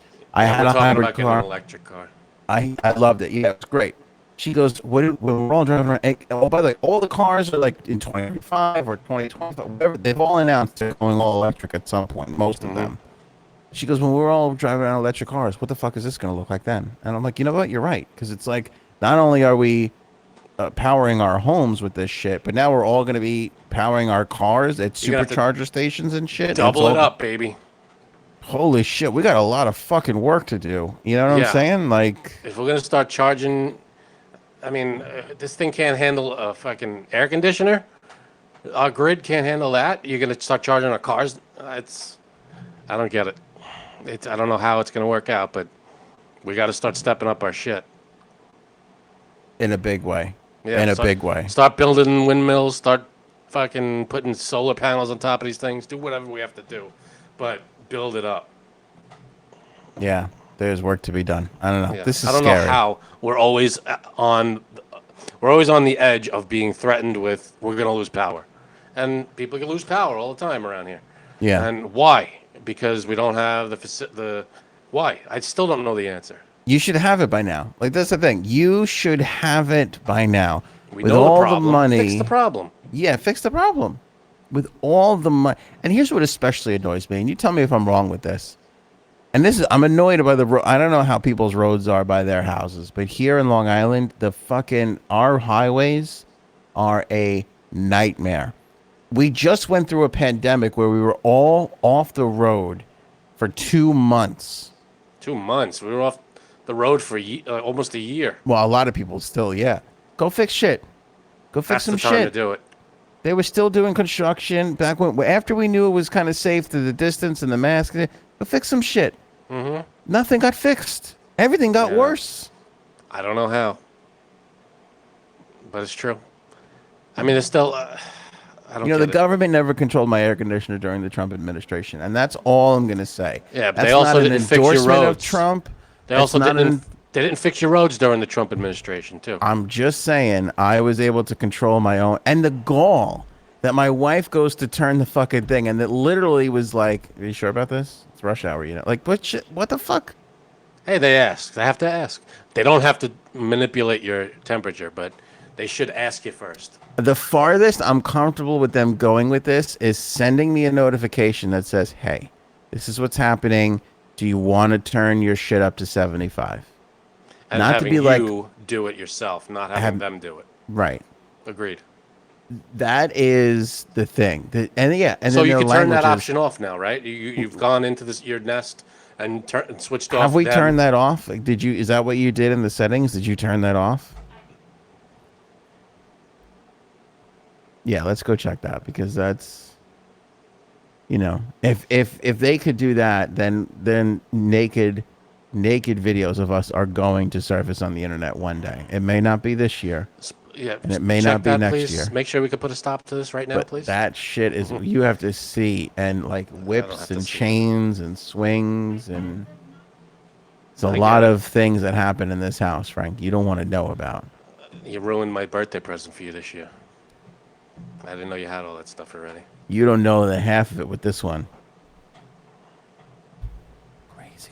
Hey, as long as I don't come across that footage. Help me, Frank. You gotta get me out of here. I can't fucking take it anymore. I'm sorry, you're breaking up here. I can't The hear whips you. and the chains. I got nothing. Can't hear you. Just once, I would like to use one of these toys instead of have them used on me. I don't know what you're saying. No, I got nothing. It's fucking scary. I'm getting text messages from a Cuddles that I should go along with whatever she says. So My ass hurts right now. It's been whipped so hard. I'm sure. I'm sitting on a block of ice. You can't see it, but I'm sitting on a block of ice. I wish I could help you. Yeah. Unless My penis is in one of those those things that like those chastity belt things. Okay. Leonardo DiCaprio in that movie all those years ago. I can't remember the name of it. I don't know. Titanic. No, not Titanic. Where he's like caught in, he's in the tower. Oh, now your microphone's going. Goodbye. All right. Hang on, I got my. End of the show. Wait for the government to fix it. Hold on. Maybe PSEG will want to fucking go in there and fix it for you. Fucking pricks. Better? Yeah, you're back. That was a quick change. You should work for NASCAR. I'm telling you. I got the batteries right here, all ready to go. Yeah. Now it's a matter of getting this stupid cover back on this thing. By the way, wait till we're done. we could afford to get you a better system that's AC powered and not battery powered. If somebody didn't spend all the budget on fucking. I see. Once I say something negative, I'm gonna be. I don't want to. She's gonna. My wife's gonna start using that stuff on me, and I can't have that yet. Also, I'm afraid to get you an AC powered unit for fear that PSEG will regulate how much power you get to have. Yeah, I don't want. No offense, but I'm not taking tech advice from you anymore. Knowing that the government or PSE&G is watching you do whatever the hell it is you do, and controlling your entire world. So, no more electronic gifts from you. Thank you. The whole thing is disturbing, my friend. Disturbing. I'm telling you, rip it out of the wall now while you can. I feel like I criticize people for being ridiculous, and then something like this happens to you, and then all of a sudden you're like, Jesus, maybe those people have a point. Yeah, it's all a big conspiracy. Might not be the government, but they're watching you right now. They're looking at you. They're watching this podcast. They got all eyes on you, and they're controlling your temperature. It's fucked up. What are they going to control next? I mean, we just don't even know. Cook you food? Are they hooked up to your stove? I don't know. What's next? How much food I could eat? I mean, I actually wish somebody would step in and regulate that. I need help in that area. But right, if you have one of those smart refrigerators, maybe it won't open for you one time. Maybe you skip this midnight snack. Yeah. Who are you to tell me not to have a Fig Newton if I want one? Speaking of which, this is trending right now, so let's leave the show here. If you had to eliminate one of these, Frankie C, this is one of those memey, gritty things where there's 9 chocolate snacks on the screen. The Twix bar, Twix, Almond Joy, Kit Kat, Butterfinger, Snickers, Reese's Peanut Butter Cups, Baby Ruth, M&M's. I think those are peanut M&Ms. Those are peanut M&Ms. And the Milky Way. If you have to get rid of one of these, which one would you eliminate? I think this is an easy call for me. We're also going to ask Cuddles, too. Butterfinger. Butterfinger? Yeah, they're gone. Out of all these, yes. Oh, you're messed up. Butterfinger, it's fine, but it gets stuck in your teeth every time. No matter how careful you are, Butterfinger gets stuck in your teeth. And I know it's a good chocolate bar, but compared to the rest on that list, I love a Butterfinger. What is that, by the way? What is in there that's getting stuck to your teeth? I don't even fucking know what that shit is. I don't know what it is. It's delightful, though. It's gooey, and every bite you take, it's in your teeth, and it's there for hours. Yeah, this is hard. It is hard. Nuts. No, there's no nuts in a Baby Ruth. Yes, there is. No, it's all nougat. No, it's not. There's nuts in a Baby Ruth. There's chocolate covered nuts. No. Hang on. How much you want to bet? Not a lot, because I'm not sure. I think maybe like number 2, almond joy. Wow, Cuddles is getting rid of peanuts in almond joys. There are peanuts, but it's mostly nougat. That's your Baby Ruth right there, if you could see it. That's what's in there. I can't because we're small on the screen right now. I know, What I'm is it? trying. There's nuts in there. There are nuts, yeah, I was wrong. I was thinking of Milky Way. It's the same kind of wrapper. What's the one where it's all nuts covered in chocolate? I thought that was the Baby Ruth. 100 grand? No. I think you got the Baby Ruth wrong. What's No, your Baby source there? Ruth. PSEG? What are you reading? Big candy. Government issued? Big Candy? Big Main Street Media? Cuddles is eliminating Almond Joy, which I have a big problem with because I love... Oh, that's messed up. Almond Joy. I love a good Almond Joy. The one that's guaranteed to keep is Reese's Peanut Butter Cups. You can't Across get rid the of board. 100%. That's the most amazing thing on that Reese's list. is so fucking safe on this list, it's not even funny. Honestly. And Snickers, too. And M&M's are good, too. M&M's, even the Twix bar. I mean, come on. Now, you're not... Those... I would say 1, 5, 6, and 8 are so fucking safe. It's not. Those are the least eliminated. See, candy for bars. me, it would be 2, 5, 6, and 8. So I like Almond Joy better than Twix. That's crazy talk, but okay. Or Mounds. You could throw a little peanut in there. We're good. Man, Oh, wait, Almond Joys have nuts. Mounds don't. yeah, that song is really catchy, and it shouldn't be. Sometimes I feel like a. Yeah, Sometimes I. sometimes you right. But yeah, all good. All good chocolate candies. But yeah, Butterfinger's got to go for me. That's an easy one. I want to see everybody's reaction to this in the comments, and I love the live chat that happens on YouTube and Facebook, but I want to see it in the comments. I want to be able to read it for days. Yeah, put it in the afterwards. comment section. Yeah. Let us know. 1, 2, 3, 4, 5, 6, 7, 8, 9. Which one? Yeah, okay. I think the picture that you have is bullshit there. You have a different... Of what? You have Baby a different... Ruth? You got a different Baby Ruth. That's not the original Baby Ruth. Yeah, well, that's the little one. Yeah, that's it. Oh, wait. No, because it you says... might be right. It says this is... improved in the corner. In the top of the wrapper, it says improved. Right there. Not the one I opened up. I That's opened not- up the one from Wikipedia. Did they change the Baby Ruth on us? That's the one that I had opened up. Yeah, because see, Baby Ruth, see here, that's not what I got. See, that's different. That's mostly That peanuts. is. Yeah, I feel like that maybe they made a change on the Baby Ruth without us knowing. that's interesting. Yeah, Payday is all nuts and it's no chocolate. Oh, wait, is that what I'm thinking of, though? There's your Let me Payday. see. Yeah, that's good, too. I like a good Payday. See, I could, if I want peanuts, I go to Snickers. I don't Yeah, like too many peanuts. You ever have a Take 5? I think that's the best one. Not The fact that Take 5 hasn't taken over the country is amazing to me. But we all know that Twix is the only candy with the cookie crunch.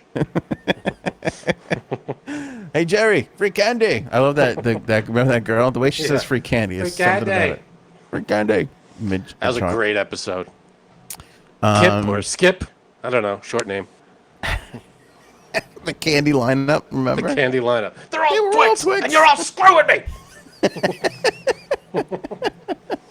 He's charging them for the undercoating, and he's trying to buy a car episode. That's a good episode. Yeah, we don't even know what it does. Yeah.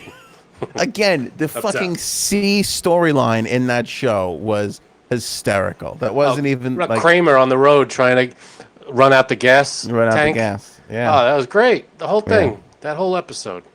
By the way, you want to laugh really quick? But I'm going to tell people what show and I'm going to give away. Farrelly Brothers, same piece that I was reading before they got to Jim Carrey, which they offered it to everybody under the sun. They offered that role in Dumb and Dumber to Michael Richards. And you know what Michael Richards said? He was interested, Kramer, he was interested in doing it, but he said to them, take out all the jokes. And they were like, what? He's like, this isn't a comedy. This is a tragedy. This is a drama you got here. Take out all the jokes and I'll do it. And they were like, fuck no, we're not going to do that. And then years later, when he ran into them again, he was like, you guys were right. I was wrong. It was a comedy. My bad. Yeah. Yeah, he said it was, you know what he called it? He said it was of Mice and Men. He goes, this is a modern of Mice and Men. You got Lenny and... Yeah, he read it the wrong way. Yeah. He was like, this is two people that are in need of some kind of mental help. Yeah. Yeah. Yeah, because a lot of that stuff was ad-libbed by Jim Carrey. I'm sure not all those jokes were in the script. So a lot of the stuff, like the landing on the moon thing, was an ad-lib, was added by Jim Carrey himself on the spot. So a lot of that stuff, funny, but maybe it wasn't in the script that Kramer read. So they were saying that Bill Murray in Kingpin did that. Like he had they had all these lines written for him, and he would look at it and go, okay, and then he would just say whatever he wanted, and they were like every line was so much better than what we wrote. That's the magic of fucking Bill Murray, man. You want to know what else is interesting? To tie this to Seinfeld, they also said that they tried before Dumb and Dumber got sold and was going to be made as a movie. They tried to get on Seinfeld as writers, and that they even got a meeting with Seinfeld, and that Seinfeld and Larry David actually bought some ideas off of them, but would not hire them to be staff writers. Like, we just want to be staff writers. And when they got rejected, they felt so awful. Yeah. But who knows what would have become? If they got rejected, then they wind up doing Dumb and Dumber, and then they go off on their little. You know what's weird? I think, I could be wrong, but I think one of the, if not both of the Farrelly brothers were in Clear History with Larry David. Yeah, Peter They was. were. All right, yeah. so they're friends and they're both Yeah. successful. Yeah, so yeah. it all ended well, I guess. I'll tell you what I eliminate. I feel like this is an absolute no-brainer. Kit Kat. The Kit Kat. Fuck that thing, man. That Kit sucks. Kats are good. Kit Kats stink. I take Kit Kat over Wafers? Butterfingers. Wafers? What is this? The Great Depression? Get that shit out of my fucking face. I love wafers. You go to the supermarket, whatever, you get those wafers, cookies, and the long package. Yeah, bullshit. My only complaint is opening them. The crumbs go everywhere. Yeah. They should be in like a sleeve that you could take them out like cookies. But wafers, I love with the cream in the middle. Good stuff. Air has no business being into the fucking dessert. It should be breathed into my nose. Get that shit out of my fucking snacks. I have no I don't room want for to that eat shit. air or chocolate and air. Bro, I don't even know if that's a Depression era candy, but it feels like we made wafers during the Depression because we couldn't afford shit, and they were like, I don't know, blow it up with some air, and we'll trick people into thinking that they're Yeah. eating food. It'll be 95% air, Yeah. 5% wafer, and Yeah. you'll be good. I get that, but Kit Kats with the chocolate, I'm in. Butterfinger, to me, it's every bite is a challenge. It's You're so wrong. By the way, you No. ever have a Butterfinger fribble or I've had it as a topping on like ice cream or whatever. some ice? It's delightful. It is, but Delightful. little pieces. But to have a bar of it, like I don't know. It's such a challenge. I look at it and go, that's a headache. If I'm gonna eat that, it's a guaranteed. I'm gonna be struggling with this. That's a thing. fucking filling right there. Every bar's a filling, and I can't afford Yeah, it right now. I can't do it. Give me something I could actually eat. I will say somebody somewhere gave me bite-sized Butterfingers, and they were like thinner. They were like little Right. thinner bite-sized ones. It was less of the buttery inside to chocolate ratio, and that was considerably better All right, maybe I can go for that. But than a full bar. it's such a weird inside. I don't know what it is. I guess Yeah. it's peanut butter or something in there that it's just once you bite into it, it's like you gotta get in there with your tongue and dig And it he- out. Agreed. And here's my other thing. Second most eliminated, I feel, on this. What do you think I'm going to say? Or what would you say? I would say my own personal thing. I would say Twix. Okay, but what would you think I would say? I mean, just because it's the only one we haven't brought up, Milky Way. Milky Way, 100%. Milky Way is bullshit. Caramel is the only thing saving that fucking bar, but let me tell you this. I I don't like think Milky Ways. I don't think in a head-to-head battle between Milky Way and Snickers has ever lost. I think when Maybe those two not. things are sitting next to a shelf and you're like, I want a candy bar, To be fair, I feel Whenever- like 10 times out of 10 you're going Snickers over Milky Way. around Halloween, when you get those bags with all the different candy bars, the small fun-size ones in it, Yeah. you open the bag and there's like 5 different kinds, but there's like a million of them. I always go through either the Milky Ways or the Three Musketeers first. That's because you don't really have a lot of the great candies in those things. No, there's Snickers and there's other things. There's, And that's big candy just pushing off its shittier stuff. That's the only way Milky Ways get consumed because you're in such a froth from the high of Halloween that you're going to just eat a lot of chocolate that you shouldn't be. That you're just like, I'll just fucking take anything. Now, when's the last time, outside of Halloween and buying candy like that, when's the last time you were in a store and picked up a bar of chocolate, a bar of something It's- like this? It is. I'll tell you what. I bet you it happens maybe 3 times a year. I just never buy I chocolate. never buy chocolate. I never buy candy like this. Never, ever. I'm never online and go, I could go for a Snickers and buy a bar of Snickers. It never happens. Yeah. No, If it's I'm the going to same buy thing. Snickers, I'm going to buy a huge bag of it and take it home as like pour it in a big bowl and have a bunch of little ones. Yeah, I wholeheartedly agree. I just don't eat chocolate bars all that. It's something that you got to really kind of be in the mood for. And also, let's say this: these things really aren't as great as they used to be years ago. And I don't know if they've changed the recipe or if I just got older and my taste buds changed. But that chocolate is bullshit chocolate. For instance, I always loved Reese's, but now I'm kind of like, eh. You ever have Justin's? They sell them at Starbucks, and they're in CVS. They're in all these. But Justin's, it's essentially a Reese's peanut butter cup, but like with real, like, I like delicious the chocolate that chocolate? Reese's gives. if you have a Justin's, you can never go back to a Reese's. Really? Never. That's Never. interesting. It is delightful. The peanut butter's better too, by the way. You know That's how Reese's interesting. has that dry, crumbly, crusty peanut butter? Kinda, In yeah. the Justin's, it's nice and smooth and silky. I don't know if I prefer that. It might be a little distracting. See, now, what's What? great. Oh, they might be organic, my wife said. Oh, all right. Go Well, ahead. what I like, if you've ever tried this, if you go to the baking aisle in your supermarket and you get the little cups that are like the size of chocolate chips almost, maybe a little bigger. Mm-hmm. They're little Reese's cups that like you could use in like cake or as a topping of some kind. You get those and you just eat a handful of those like you're eating, you know, like you're eating popcorn. You just blup, blup, blup. They're amazing. They're little chocolate peanut butter cups? They're like the size of your pinky nail. You know, and they're little. Oh, I think I know what you're talking about. That's Justin's, by the way. It's in a white wrapper. You ever see it? Fucking phenomenal. I don't know. It looks like dark chocolate to me. Is that dark chocolate? It is dark chocolate. It is. But you know what? Even if you hate dark chocolate, I think you might like it because I the like dark balance chocolate. between the peanut butter, it works. It just works. I love Reese's, so it's hard to get around it. So I'll try. I would try Justin's, but I don't know if you're gonna get better than Reese's. Try Justin's. I think you'll be. I would. You know what? Now we have to do this. You got to try it. I gotta I'll find it. fucking send you a box if I have to. I want to know. I want to know what a hardcore Reese's enthusiast would. That's a great. reaction I want to see live on the show because I want. Reese's is wonderful. Yeah. It's hard to get Yeah. around that, but I'll It try it. Next time I go to the supermarket, I'll pick up if I see Justin's. All Pick right. it up. Yeah, they have in CVS's too a lot. I know they really got some dominant shelf space in CVS recently. So Sweet. check that Think I'm- shit out. Think I'm going this weekend to Nice. the supermarket, so we'll see. To a Civis? You going to a Civis? There is a Civis next to my supermarket, so maybe. Nice. I'm excited about this. Yes. All right. See, you got to subscribe to the show here because, I mean, is there anything more exciting than Frank trying a fucking chocolate peanut butter cup? I can't think of Justin's.